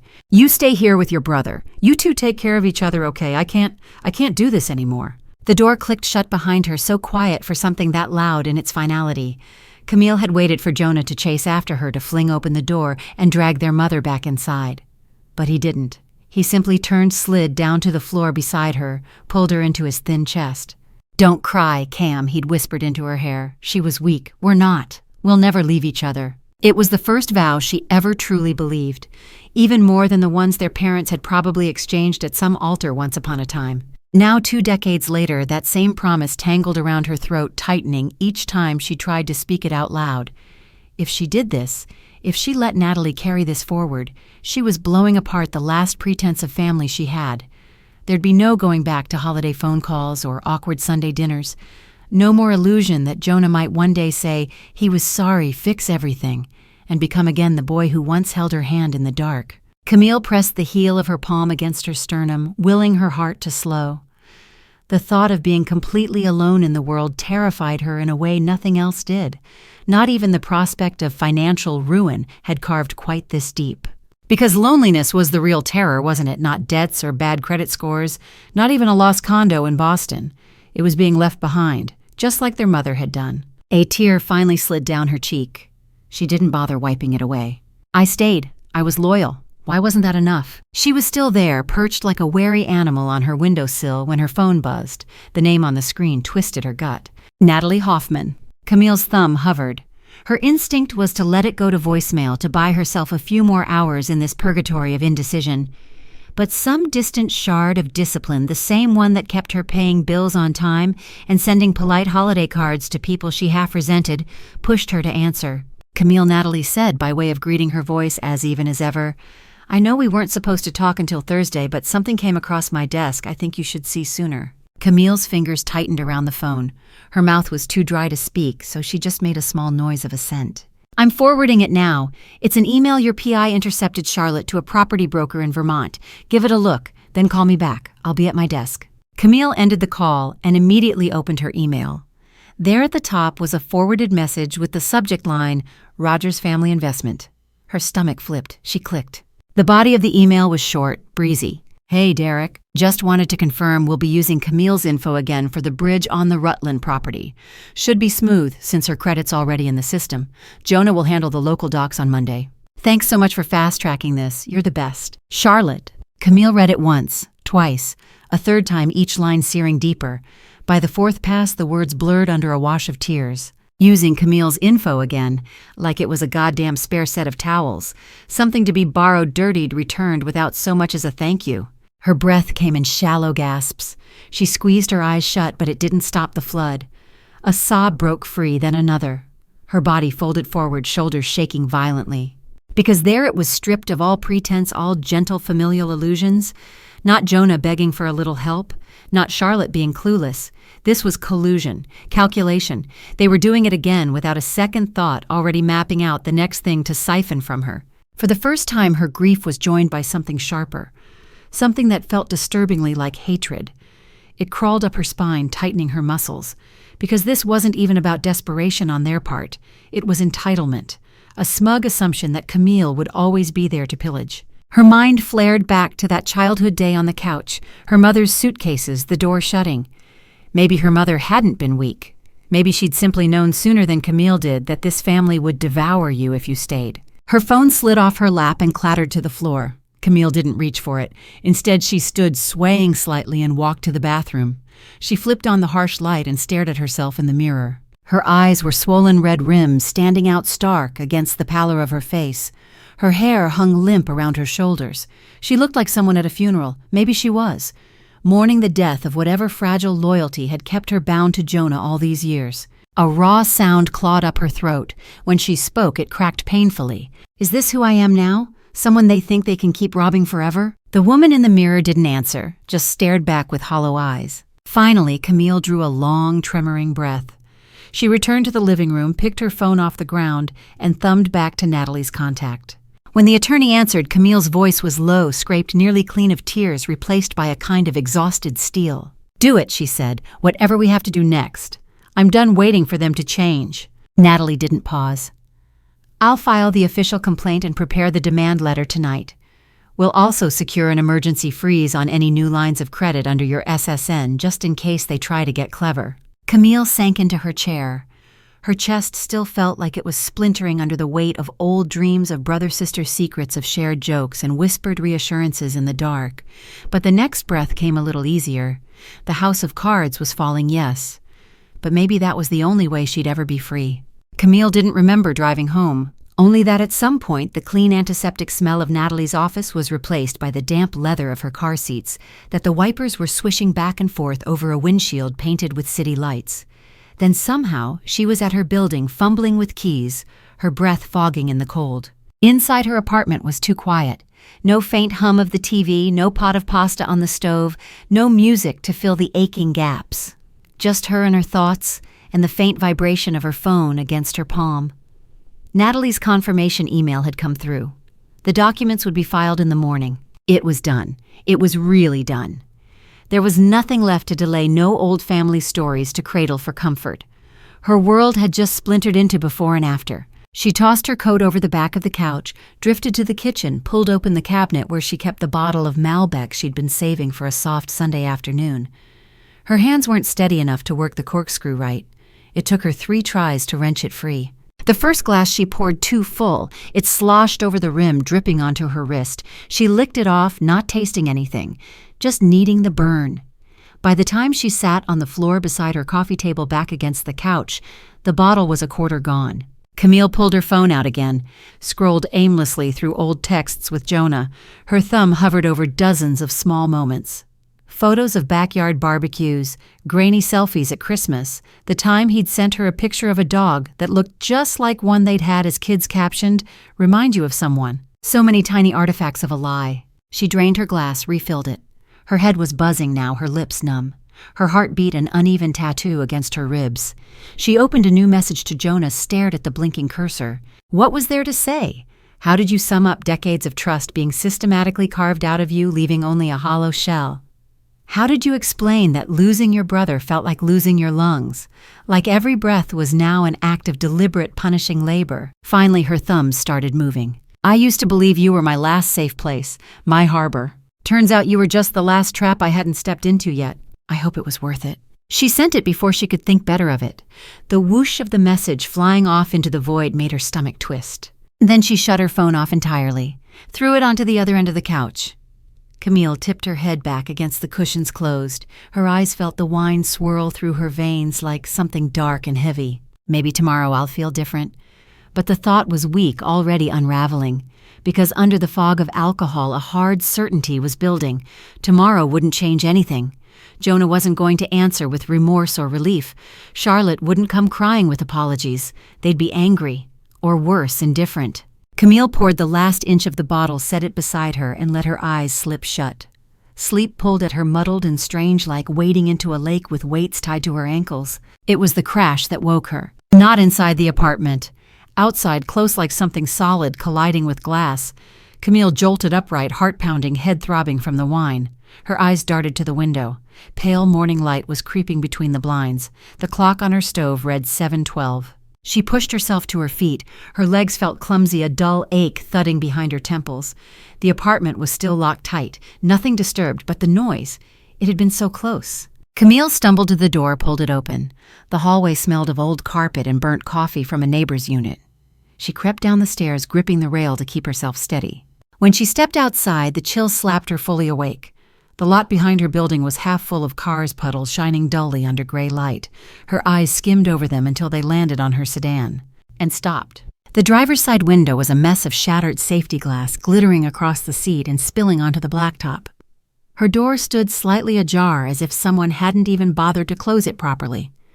Camille's throat constricted. She moved forward in jerky, reluctant steps, every nerve screaming to turn back. But she couldn't. She had to see, had to know. Inside the glove compartment hung open papers strewn across the passenger footwell, insurance cards, registration, old receipts from oil changes. Her center console was pried up, contents dumped carelessly over the seat. Even the tiny compartment under her armrest had been ransacked. Camille reached in with trembling fingers, sifting through the mess. Her heart dropped when she realized her emergency folder was gone, the one she'd kept tucked under the seat with copies of her birth certificate and social security card just in case. Gone. A sour wave of nausea rolled through her. She straightened, clutching her arms around her ribs as if to hold herself together. Her breath puffed out in quick, jagged bursts, fogging in the cold air. Someone went through my life, like it was theirs to paw through. Her mind leapt unbidden to Jonah. The text she'd sent him last night, the lack of reply. Was this coincidence? Or was this what happened when she finally stopped playing the dutiful sister? Was this what happened when she threatened to cut off the pipeline that had always fed him? A car door slammed nearby. Camille flinched so hard her shoulder knocked against the roof of her car. A neighbor 3 spaces down was loading groceries into his trunk, giving her a polite, oblivious nod. The world was still turning normally for him. No sense that her entire sense of safety was unraveling right here in this cracked lot behind an aging brownstone. She swallowed hard, forced herself to take photos of the broken glass, the gaping glove box, the trail of papers leading out onto the damp asphalt. Her hands were shaking so violently she had to steady them against the door frame. Then she climbed inside. Little shards of safety glass crunched under her as she shifted. She started the engine wipers, squealing once over the windshield. The car smelled like cold air and intrusion, like someone else's breath still lingered inside. Camille sat there for a long time, forehead resting against the steering wheel, tears pricking but not quite falling. The night before replayed in cruel loops, the bitter taste of wine, the way her thumb had hovered over Jonah's name, the final shaky confession she'd sent. My last safe place. How laughable that seemed now. Her last safe place had just been vandalized, rummaged through, left exposed to the dawn with no apology, no explanation. Just like every part of her life Jonah and Charlotte touched. She pulled her phone from her pocket hand, hesitating a full 10 seconds before she pressed the power button. It flickered awake, buzzing with missed notifications. But none were from Jonah. No reply. Not even a cruel retort. Only silence, which somehow felt colder than any shouted rage could have. For a terrifying moment, Camille wondered if this was how it all ended for people like her. Not with dramatic showdowns, but with slow erosion. Little thefts, little betrayals, until there was nothing left but a hollowed-out shell, too ashamed to fight back. Then the folder with Natalie's documents flashed in her mind, the calm certainty in Natalie's voice when she'd promised, "You won't go through this alone." Camille closed her eyes, inhaled deeply. When she opened them again, the world hadn't softened, hadn't become kinder, but her grip on the wheel tightened with a steadiness she didn't know she still possessed. She pulled out of this lot, leaving behind a glittering crescent of glass. The decision was already made. Whether Jonah chose to answer or hide, whether Charlotte laughed this off or panicked, the wheels were in motion now. She wasn't running anymore, and even if this meant setting fire to the last fragile myth of family she'd ever clung to, at least it would be her match, her hands, her future. Because whatever came next, Camille was done being the girl who waited quietly for the next wound. The conference room in Natalie's office felt colder than usual, though it was probably just Camille. She sat in the same padded chair she'd first sunk into weeks ago, her hands clasped so tightly in her lap they'd begun to ache. Across the table, Natalie reviewed a stack of papers, her reading glasses perched low on her nose. Beside her, Marlene, the PI whose calm presence Camille had grown oddly dependent on, had a tablet balanced on her knee, tapping occasionally. It all felt so surreal, as if Camille had wandered onto the set of someone else's thriller, and any moment now someone would pull her aside, hand her a latte, and tell her to stand out of the frame. But no one did, because this was her life now. Her family had hollowed it out, and these two women were helping her decide exactly how to expose it. Natalie set her papers down. Her eyes met Camille's over the rims of her glasses, steady and incisive. So here's what we've constructed. You've told Jonah that you're reconsidering the Vermont Bridge financing, that you're scared, but also don't want to see them lose their chance. That's exactly the bait they'll latch onto.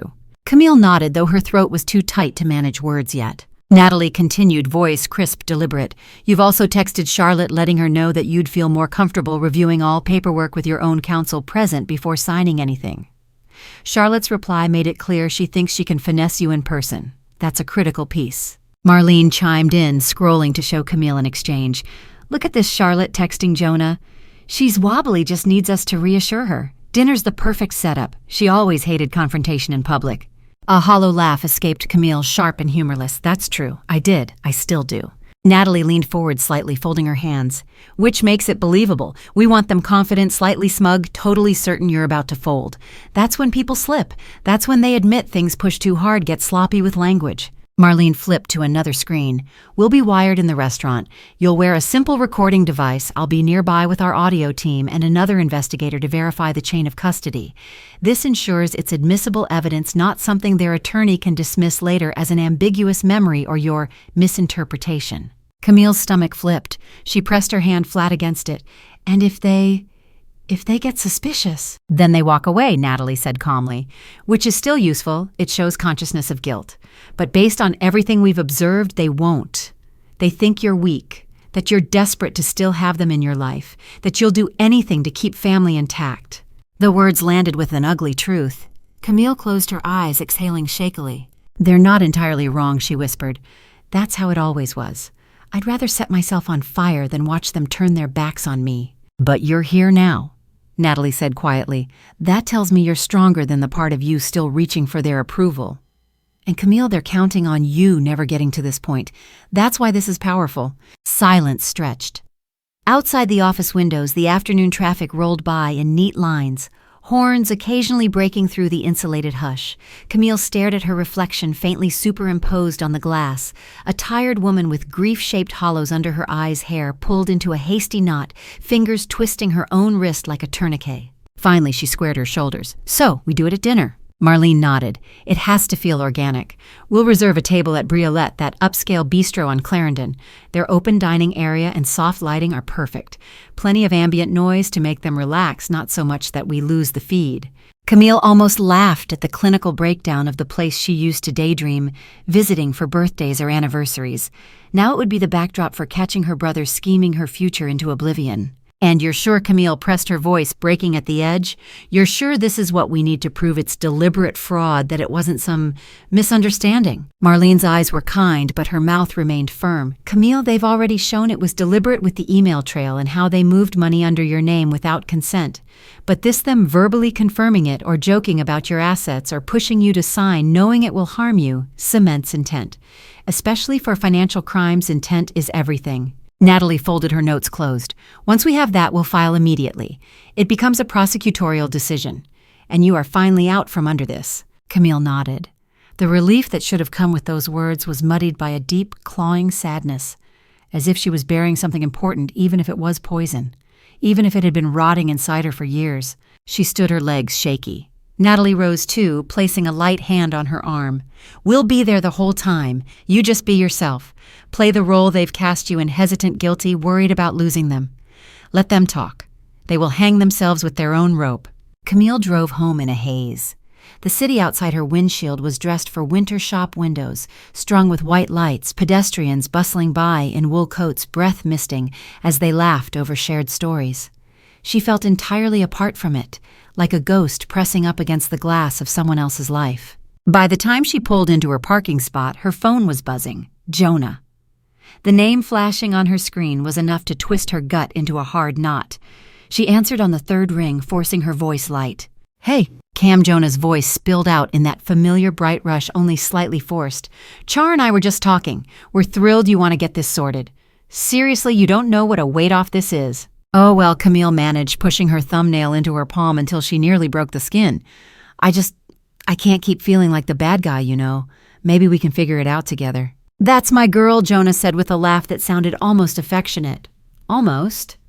How about dinner tomorrow? We'll pick somewhere nice, make a real night of it." Camille let out a small, practiced laugh. "Sure, Charlotte likes briolette, right? I could reserve us a table. My treat." There was the briefest hesitation. Then Jonah's warm chuckle flowed back.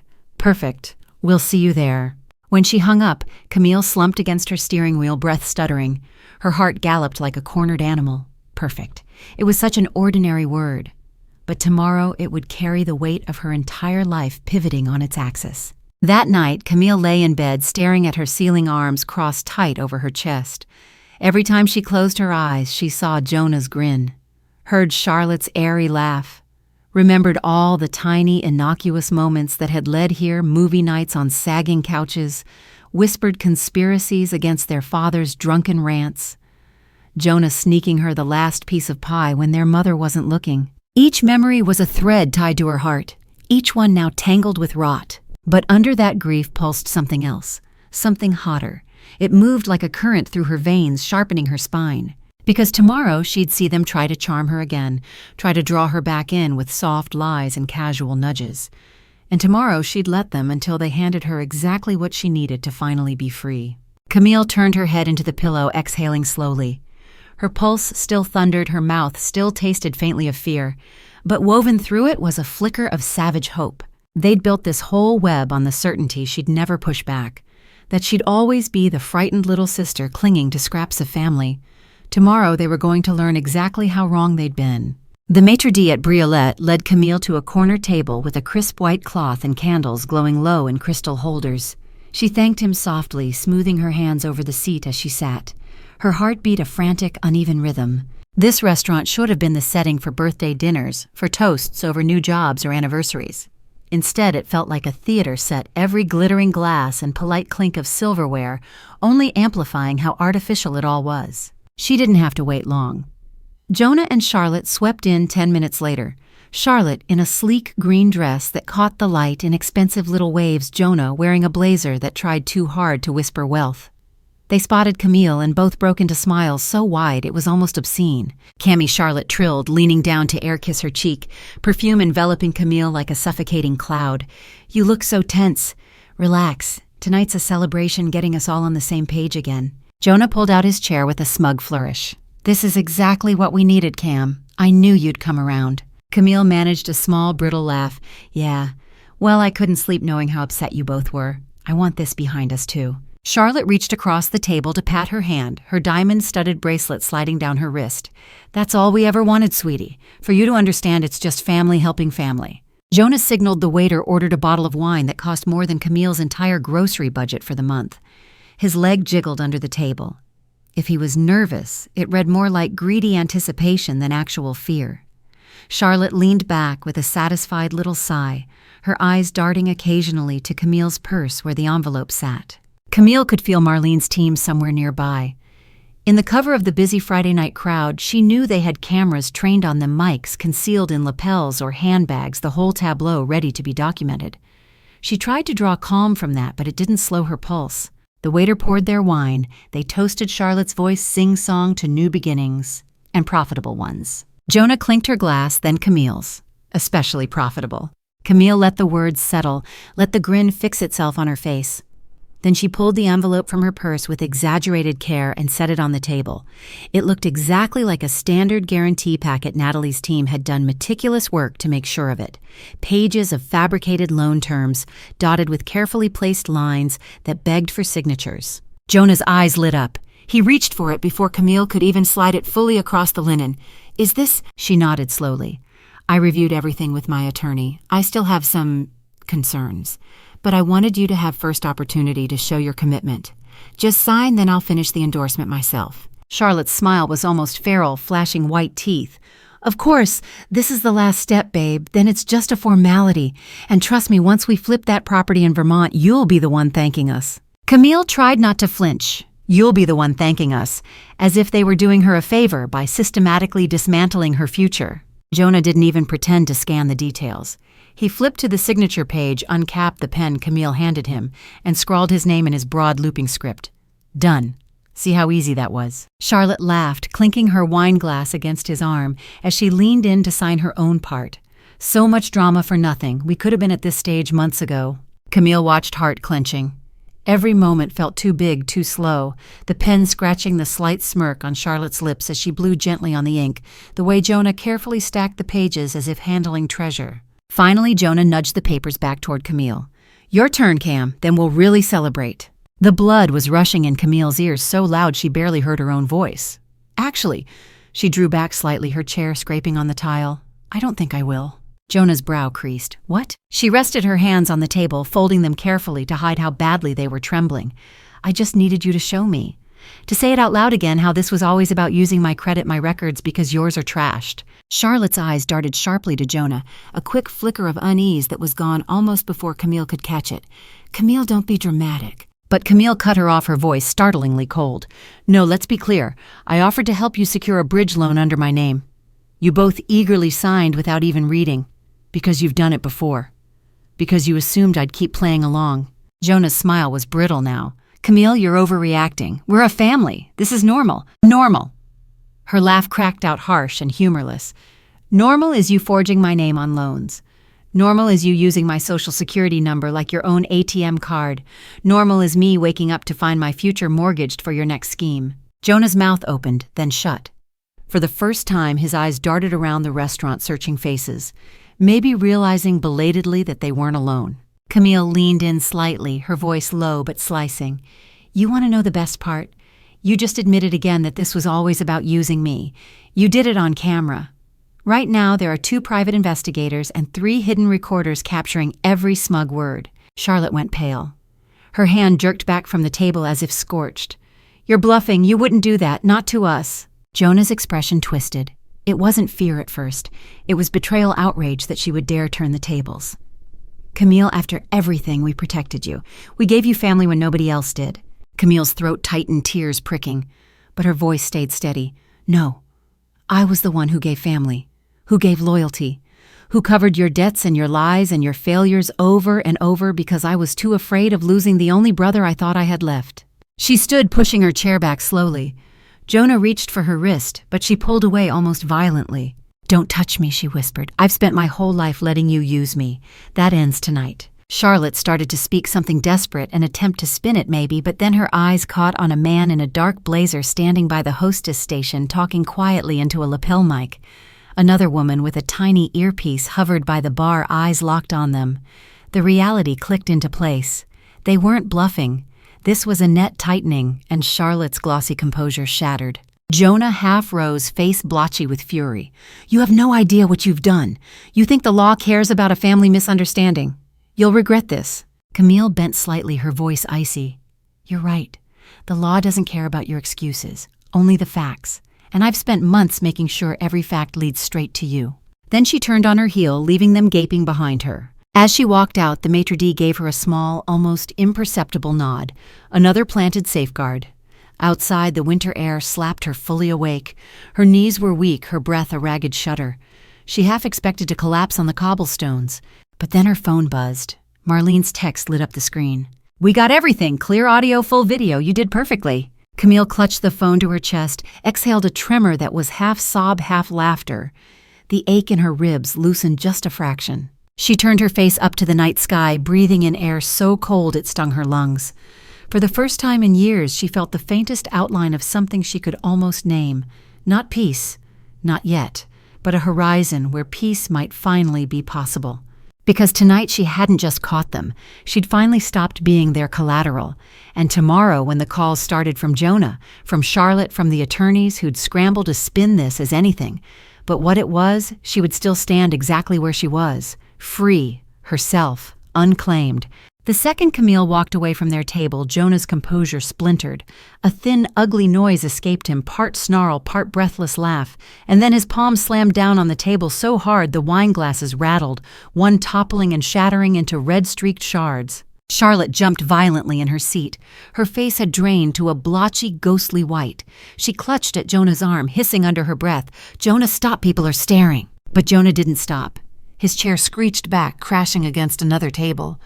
Patrons flinched, turned to watch with a mixture of curiosity and unease. One older couple half rose, murmuring something about security. A server stood frozen nearby, mouth parted. Camille stood a few feet off next to a host stand where Marlene and one of her tech associates had subtly positioned themselves. The presence of these calm, dark-suited figures only seemed to fuel Jonah's unraveling. "You think this is over?" Jonah barked. His voice cracked the careful hum of dinner conversation.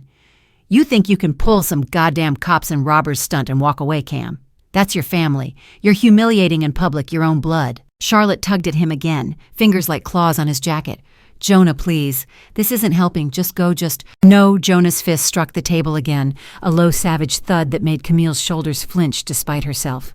His eyes, once so familiar, boyish and teasing, were now wild-rimmed in a furious sheen. "All your life I protected you. You'd think you'd even be standing here if it wasn't for me. You're a goddamn parasite, Camille, living off the security I gave you when Mom left when Dad was a mess. Who the hell do you think was keeping you together all these years?" Charlotte was nearly in tears. She shoved at Jonah's shoulder. "Jonah, enough. We have to leave. Now, please." Her voice was strangled, breathless with fear, not of Camille, but of the consequences tightening invisibly around them. Jonah's face twitched. His jaw jumped, his nostrils flaring as he glared at Camille with a hatred so raw it turned her stomach. "You think you've won?" he spat. "This is your victory, turning your back on your only goddamn family? Enjoy your fucking little condo and your meaningless career. Because when it all dries up, when your precious lawyer stops taking your calls, when the world finally sees how broken you are, don't come crawling back." Camille's hands were trembling. She couldn't hide it. They shook so badly she had to knot them together at her waist, but she forced herself to meet Jonah's eyes even as her chest seized, even as every instinct screamed to look away. Her voice came out soft, strangled with leftover love that had nowhere left to go. "You were supposed to be the safe place, Jonah, but all you've ever done is tear me down. I'm done." For a heartbeat, something almost wounded crossed his face, then hardened into pure cold disdain. Without another word, Jonah jerked away from Charlotte and stormed toward the exit, shoving past a startled busboy so hard the kid stumbled against a tray of plates. Charlotte lingered just long enough to give Camille one last desperate, horrified look, her lip trembling as if she wanted to plead to respin the story. But nothing came out. She turned and hurried after Jonah, heels clicking unevenly on the tile, her green dress twisting around her legs like a snake trying to flee. For a long moment, the restaurant seemed caught in a strange hush. Diners stared after them, murmurs rising, a few taking out their phones as if hoping for a viral clip. Camille stood rigid, feeling as if her ribcage was a birdcage rattling around a terrified heart. Then Marlene stepped closer. She didn't touch Camille, just angled her body in protective solidarity, her eyes scanning the room until the buzz died back to normal. Camille drew a shaky breath, nodding once in silent thanks. Natalie appeared a moment later. She'd been seated discreetly at the bar, keeping her own eyes on the scene. Now she approached her expression cool, composed but with a glint of something like grim satisfaction. "That was more than enough," she said, her voice low. She smoothed a hand lightly over Camille's shoulder, grounding her. "The audio captured every admission, Jonah, acknowledging how they used you, referencing your finances and Charlotte's emails." His little meltdown only underlined consciousness of guilt. Camille tried to reply, found her throat too tight. She swallowed, forced out, "So, it's done." "It's begun," Natalie corrected gently. Tomorrow morning, we'll file the civil suit for damages and petition for an emergency restraining order under familial financial abuse provisions. We'll also coordinate with the DA's office for potential criminal charges given the thresholds crossed. And Camille. Natalie waited until Camille met her eyes fully. Her lawyer's gaze was razor-sharp, unflinching, but not unkind. This also means we'll immediately request a no-contact directive. They won't be able to call you, come near your home, or use intermediaries to harass you. If they try, it strengthens our case. You'll be protected. The words should have made Camille collapse with relief. Instead, they only seemed to hollow her out further. The finality of it, the legal cement hardening around what had already fractured long ago, felt like a funeral mass. She hugged her arms to herself, feeling how cold her fingers were against her skin. "And that's really it," she whispered. "He'll be gone." Natalie's voice softened, but it didn't lose its iron. "Not gone. Just cut off from the power to keep hurting you. There's a difference." Camille nodded. She stood there a moment longer, letting her shoulders sag under the sudden weight of fatigue. Then she drew in a slow, deliberate breath. When she let it out, some of the tremor left her hands. "Thank you," she said, voice cracking. "I know it's your job, but thank you for not treating me like I was crazy, like I was just another family drama." Natalie gave the faintest smile. "I've seen plenty of family dramas. Yours is calculated financial exploitation, and you're braver than most for refusing to keep paying the bill." By the time Camille stepped outside, the night had thickened into a crisp hush. The glow of the restaurant windows spilled across the sidewalk in pools of gold. She paused, their hands dug deep into her coat pockets trying to steady her pulse. Inside, she could still see people at their tables laughing over desserts toasting with glasses that caught the light in warm prisms. For them, the evening was just another Friday, no high-stakes confessions, no lifelong ties shredding under the pressure of ugly truths. Camille's knees buckled slightly. She sank onto a wrought-iron bench near the entrance, staring out at the street. Cars slid past in lazy succession tires whispering over damp asphalt. Somewhere down the block, a saxophone played soft, lilting notes that seemed almost painfully beautiful in their casual joy. Marlene approached then, her dark coat blending into the night. She didn't sit, just stood close enough that Camille could feel the quiet guard of her presence. "You did exactly what you needed to do," Marlene said after a while, her voice almost a murmur. "He wanted a scene, to reclaim power by embarrassing you into retreat. You didn't give it to him. That's going to matter more than you can see right now." Camille pressed the heels of her palms into her eyes, trying to stop tears before they could break free, but a few escaped anyway, warm against her cold skin. "I just feel empty," she whispered, "like there's nothing left. I thought I'd feel stronger or proud, but all I feel is hollow." "That's normal," Marlena said simply, "because right now you're grieving the story you told yourself about who he was, who you all were together, and grief doesn't feel like strength, it feels like a hole you'll fall into forever." Camille let out a jagged breath. "How do you know that?" "Because I've done this job for 20 years, Marlene replied, her tone wry but gentle. "And I've helped a lot of people walk away from families that were killing them piece by piece." She rested a hand lightly on Camille's shoulder just for a moment. Then she stepped back. "But I promise you this, you will fill that hollow space again. Not with them, maybe, but with people who don't treat your life like a checking account. Give it time." Camille managed a small, broken smile. It wasn't much, but it was something. She rose slowly from the bench, her legs unsteady but bearing her weight. Together they walked toward the curb where Natalie's car waited to take Camille home. As the door closed behind her, sealing her off from the cold and the night and the echo of Jonah's rage, she exhaled a long, shuddering release that seemed to lift a sliver of the burden off her chest. Maybe tomorrow she would still ache, still question, still want to curl up under the blankets and pretend none of this had ever happened. But tonight, under the vigilant watch of allies, she'd never expected Camille had drawn a line. And that at last was hers alone to keep. The first ripple hit 3 days later in the form of a short article buried on page 7 of the Boston Courier. Camille hadn't even seen it herself. Natalie had forwarded the link with a simple note. It begins. The headline was small but unmistakable: local contractor under investigation for alleged financial exploitation in family trust dispute. The article was only a few paragraphs. Dry language about ongoing legal proceedings, references to identity, misuse, a vague nod to potential criminal charges. Jonah's name was printed there in clean black type. Charlotte's, too. The piece didn't mention Camille by name, only as a close family member, but it didn't matter. Anyone who knew them would put the pieces together instantly. Camille stared at her screen until the words blurred. Then she closed her laptop, walked into the bathroom, and threw up. The next days passed in a churn of half-sick anticipation. Camille checked her phone compulsively, as if expecting it to explode with angry texts from mutual relatives or old family friends. But instead what came was an eerie quiet. Then Marlene sent her another update, screenshots pulled from Facebook and Instagram posts by people who had once flocked to Jonah and Charlotte's side. One was from a woman Camille barely remembered, a family friend who used to organize charity luncheons. Absolutely shocked to hear about the Rogers situation. Betrayal at that level is beyond words. My prayers go to those hurt by such selfishness. Another was from a cousin on their mother's side. Just learned what's been happening with Jonah. Heartbreaking. We'll be keeping our distance until more is known. The language was always careful people covering themselves, hedging, but the message was unmistakable. Jonah and Charlotte were becoming radioactive. Even those who'd once sung their praises as the golden couple were stepping delicately away.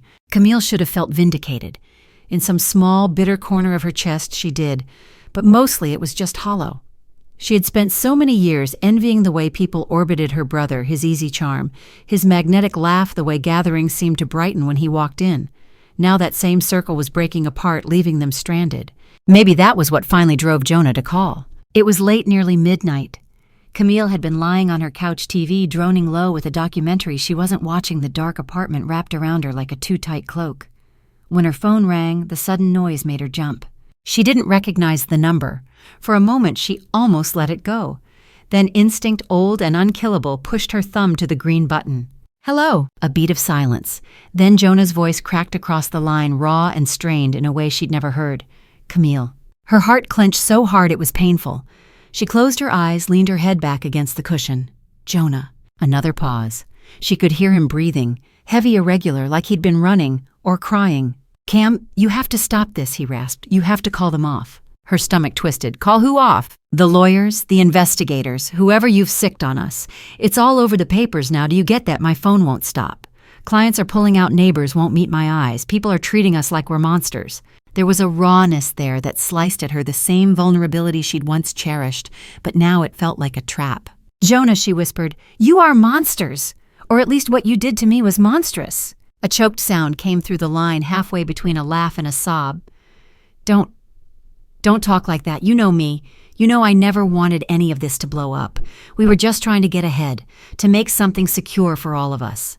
Camille's throat burned. Secure for who? Because I'm the one who was going to lose everything, my home, my credit, my ability to ever build anything on my own. "You think I don't know that?" His voice cracked, pitched up to a jagged edge. "You think I'm not paying for this already? My friends, they won't even answer my texts. Charlotte's parents stopped taking our calls. I'm losing contracts left and right. If this goes to court, Camille, I'll lose my license. We'll lose the house. I'll lose everything." She squeezed her eyes shut. Tears were leaking out anyway, hot and unbidden. "I warned you," she whispered. "I begged you to stop. I asked you to leave my name out of your mess. You laughed at me. You signed papers without reading them because you thought you'd always get away with it." Silence. Then a muffled clatter like he'd dropped his phone, picked it back up.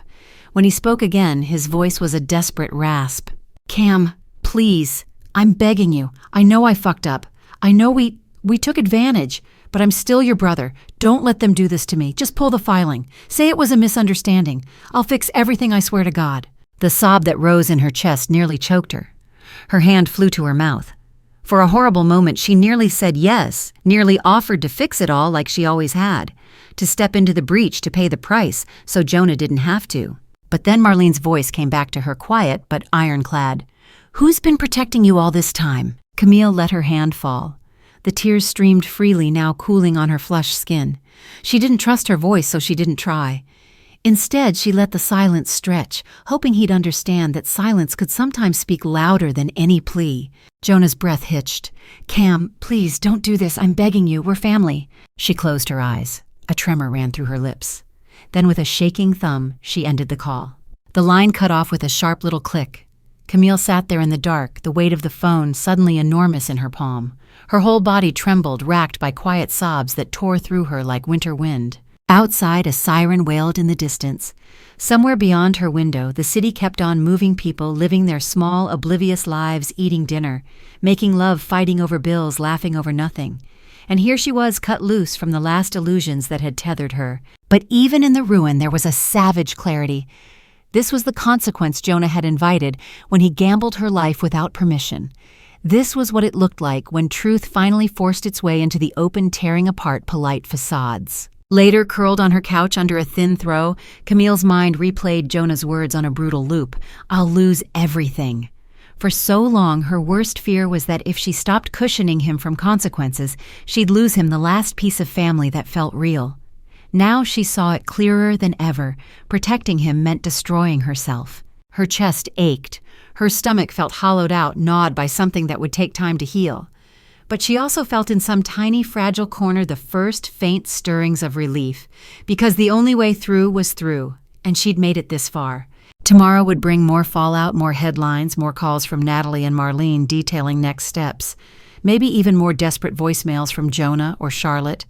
But tonight, for the first time in her life, Camille had chosen herself without apology, without buying her worth with loyalty or silence. And though the tears kept falling, soaking her pillow until it was damp under her cheek, there was a raw, undeniable power in letting them come, in feeling it all, in surviving it all. Because this pain was finally hers alone. No debts, no forged papers, no stolen future trailing behind it. Just grief, clean and brutal. And someday that grief might even give way to something like peace. Camille sat on the worn wooden steps of what had once been the Rogers family home, her fingers trailing along the peeling paint of the railing. The house was smaller than memory made it perched on its weedy lawn, like a secret it could no longer keep.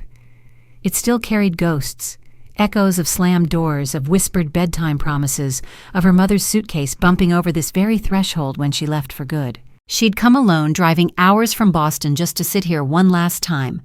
The house was technically still theirs, hers and Jonah's split evenly by probate after their father died.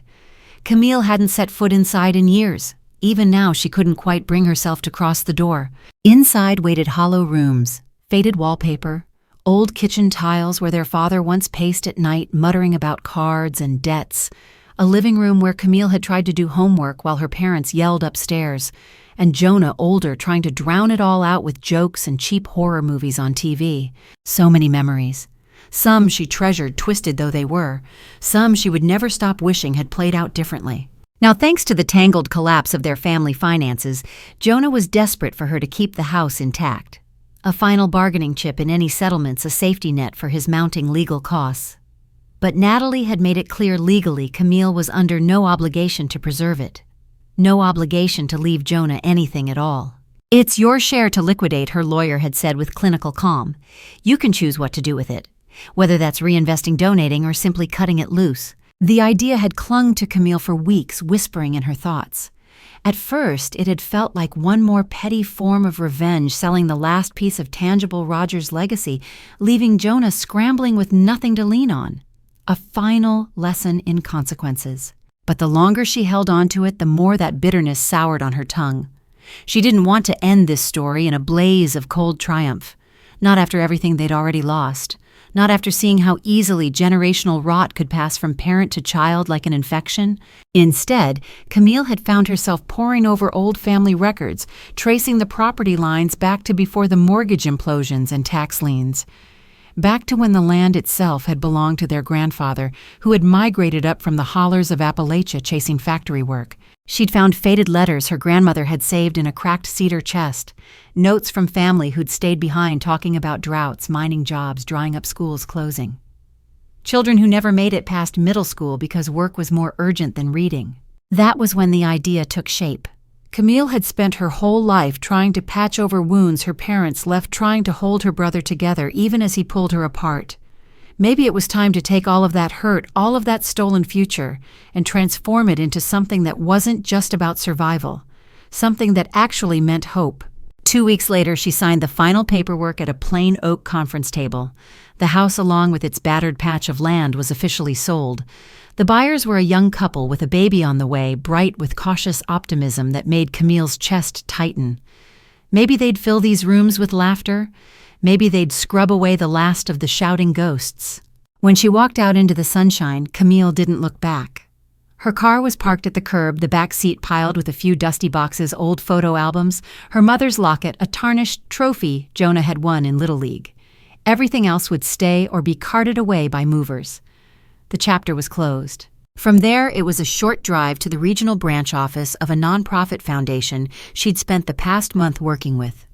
Her contact, a brisk, kind-eyed woman named Nadine, met her at the door with a stack of prepared forms.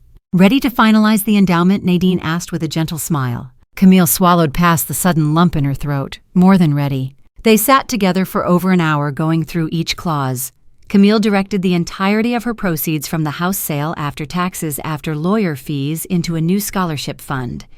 It was earmarked specifically for kids in rural Appalachian counties who wanted to pursue studies in education, nursing, or social work.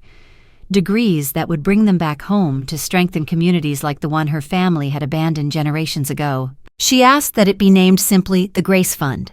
Not after her mother's name, there was too much tangled grief there, but after the concept itself, grace, something freely given, undeserved, with no invoice attached. When she signed the final page, a rush of emotion welled up so quickly she had to press her hands flat against the table to keep them from shaking. Nadine touched her arm. "You've just changed a lot of futures, Camille. Not many people would take pain like yours and make it a gift." Camille managed a watery smile. "It feels better than paying off Jonah's next Porsche." They both laughed softly. Camille surprised herself by how much lighter it sounded. That night back in Boston, Camille sat on her balcony with a mug of mint tea knees tucked up under her chin. The city stretched out below her in fractured jewels of light. Far-off sirens wailed, taxis honked, couples laughed on sidewalks.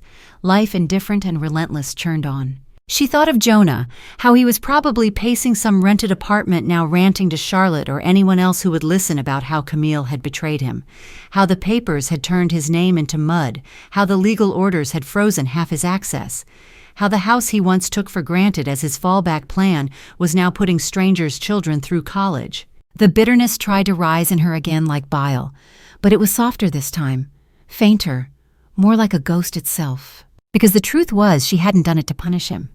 Not really. Selling the house, creating the fund, it was about breaking the chain, about refusing to let another generation of Rogers live and die under debts and secrets, about sending a lifeline backward in time, in the only way the laws of the universe would allow. Camille imagined some girl a decade from now opening an acceptance letter to nursing school, her hands trembling the way Camille's had once trembled over bank statements, only this time there would be no letter saying declined, insufficient credit, insufficient backing.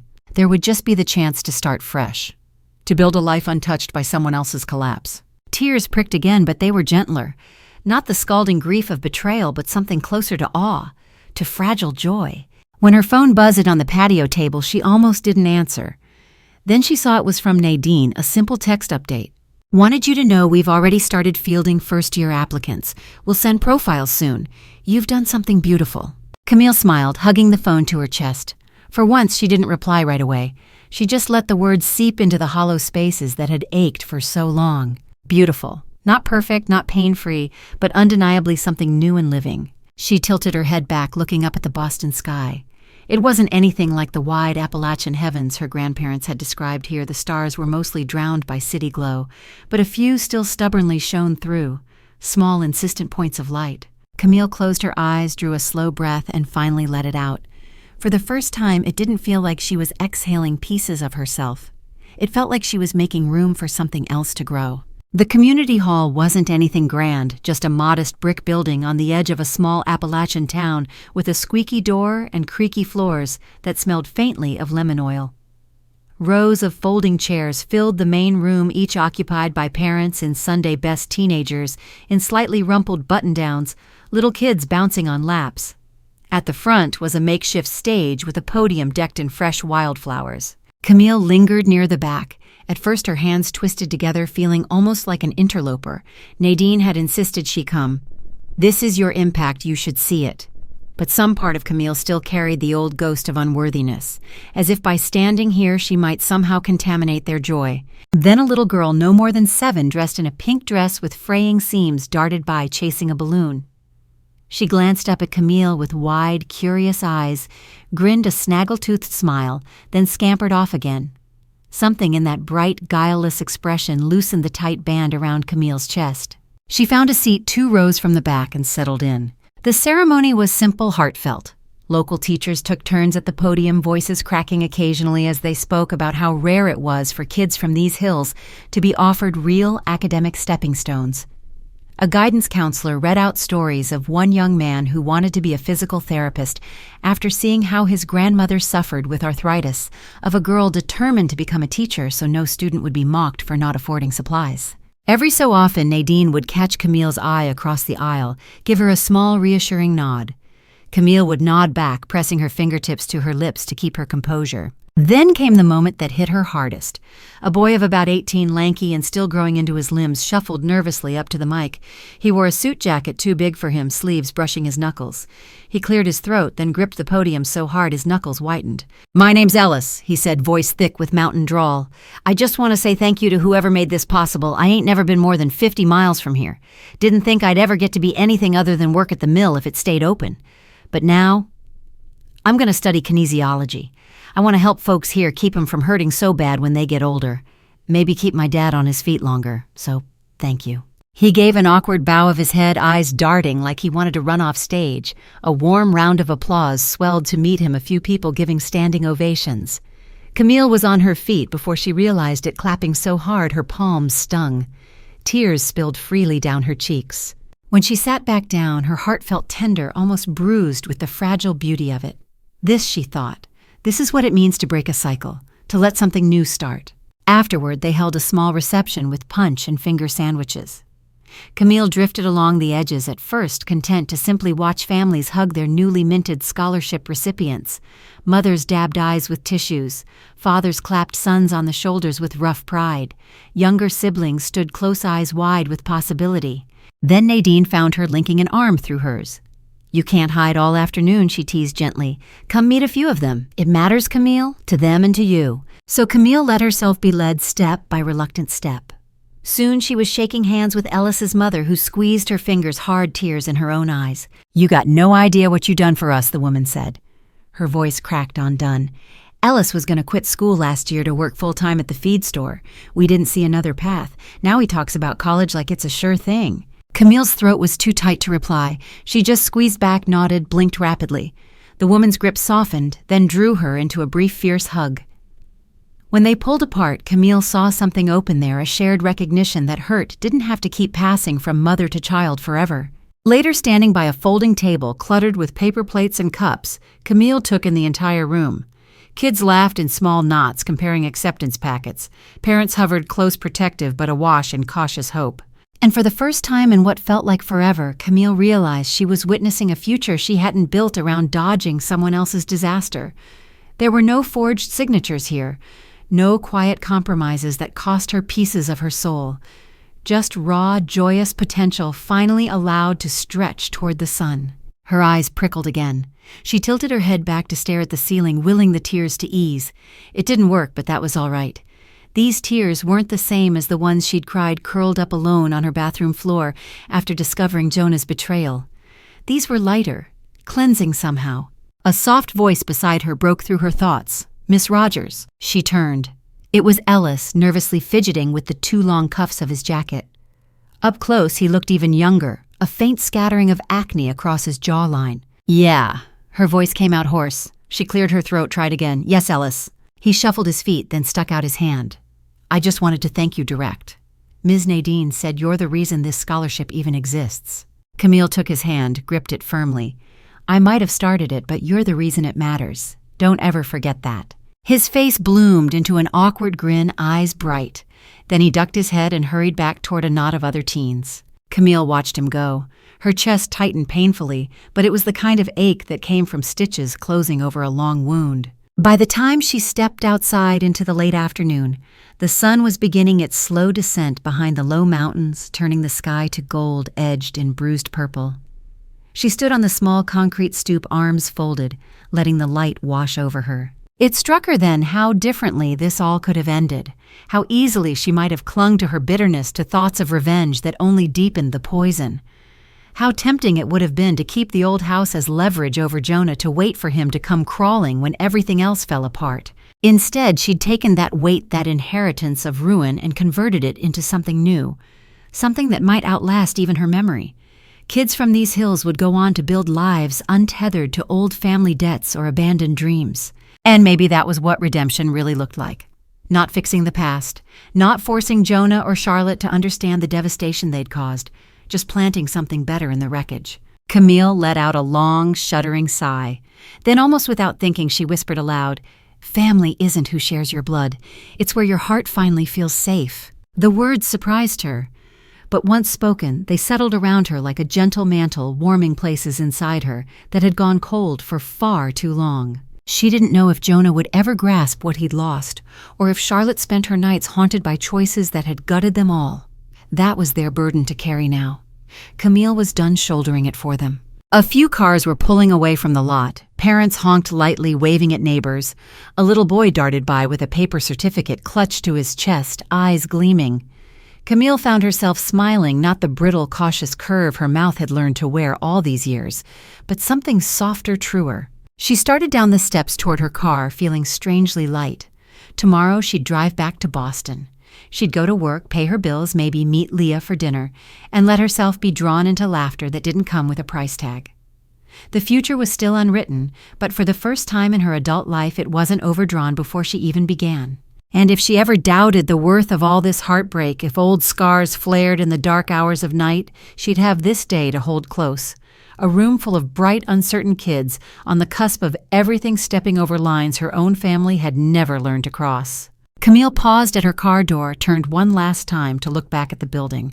Then she climbed in, started the engine, and drove away into a horizon that for the first time felt entirely her own. 6 months had a way of slipping past without asking permission. Camille sometimes woke, still expecting her heart to race with the old dread of phone vibrating with Jonah's name, a letter from a bank telling her something else was stolen. But each morning arrived clean, undisturbed. The fear had nowhere left to land. Her apartment had become her refuge. It was small but not cramped, full of warm light that spilled through tall windows and turned the wood floors honey gold. A little reading nook by the radiator overflowed with dog-eared paperbacks. In the evenings, she would curl there with a mug of chai, let the steam fog her glasses, and for the first time in years, not feel she was neglecting some hidden crisis by simply sitting still. The best part of the apartment was the wall across from her couch. It had become her personal gallery. There, neatly framed, hung a growing collection of thank you notes and drawings sent by the first group of scholarship kids. Some were scrawled crayon scenes of tiny stick figures in graduation caps. Others, careful letters in looping penmanship, signed with names she was only beginning to learn by heart. "Thank you for believing someone like me could be worth it. You changed my whole life already. I promise I'll pay this kindness forward." Every time she read them, something in her chest eased. It didn't erase the losses, but it made the whole bleeding mess of her family's history feel like it had broken open to let new things grow. Camille was surprised by how easily community wove itself back into her days once she stopped clinging to the shreds of the old one. At Leah's gentle urging, she joined a volunteer group that spent weekends helping older residents winterize their homes. It was humble work, sealing windows, clearing gutters, hauling salt for icy walkways, but it left her feeling more tangibly connected to the city than she ever had pushing papers across a corporate desk. She even started dating again, slowly, cautiously.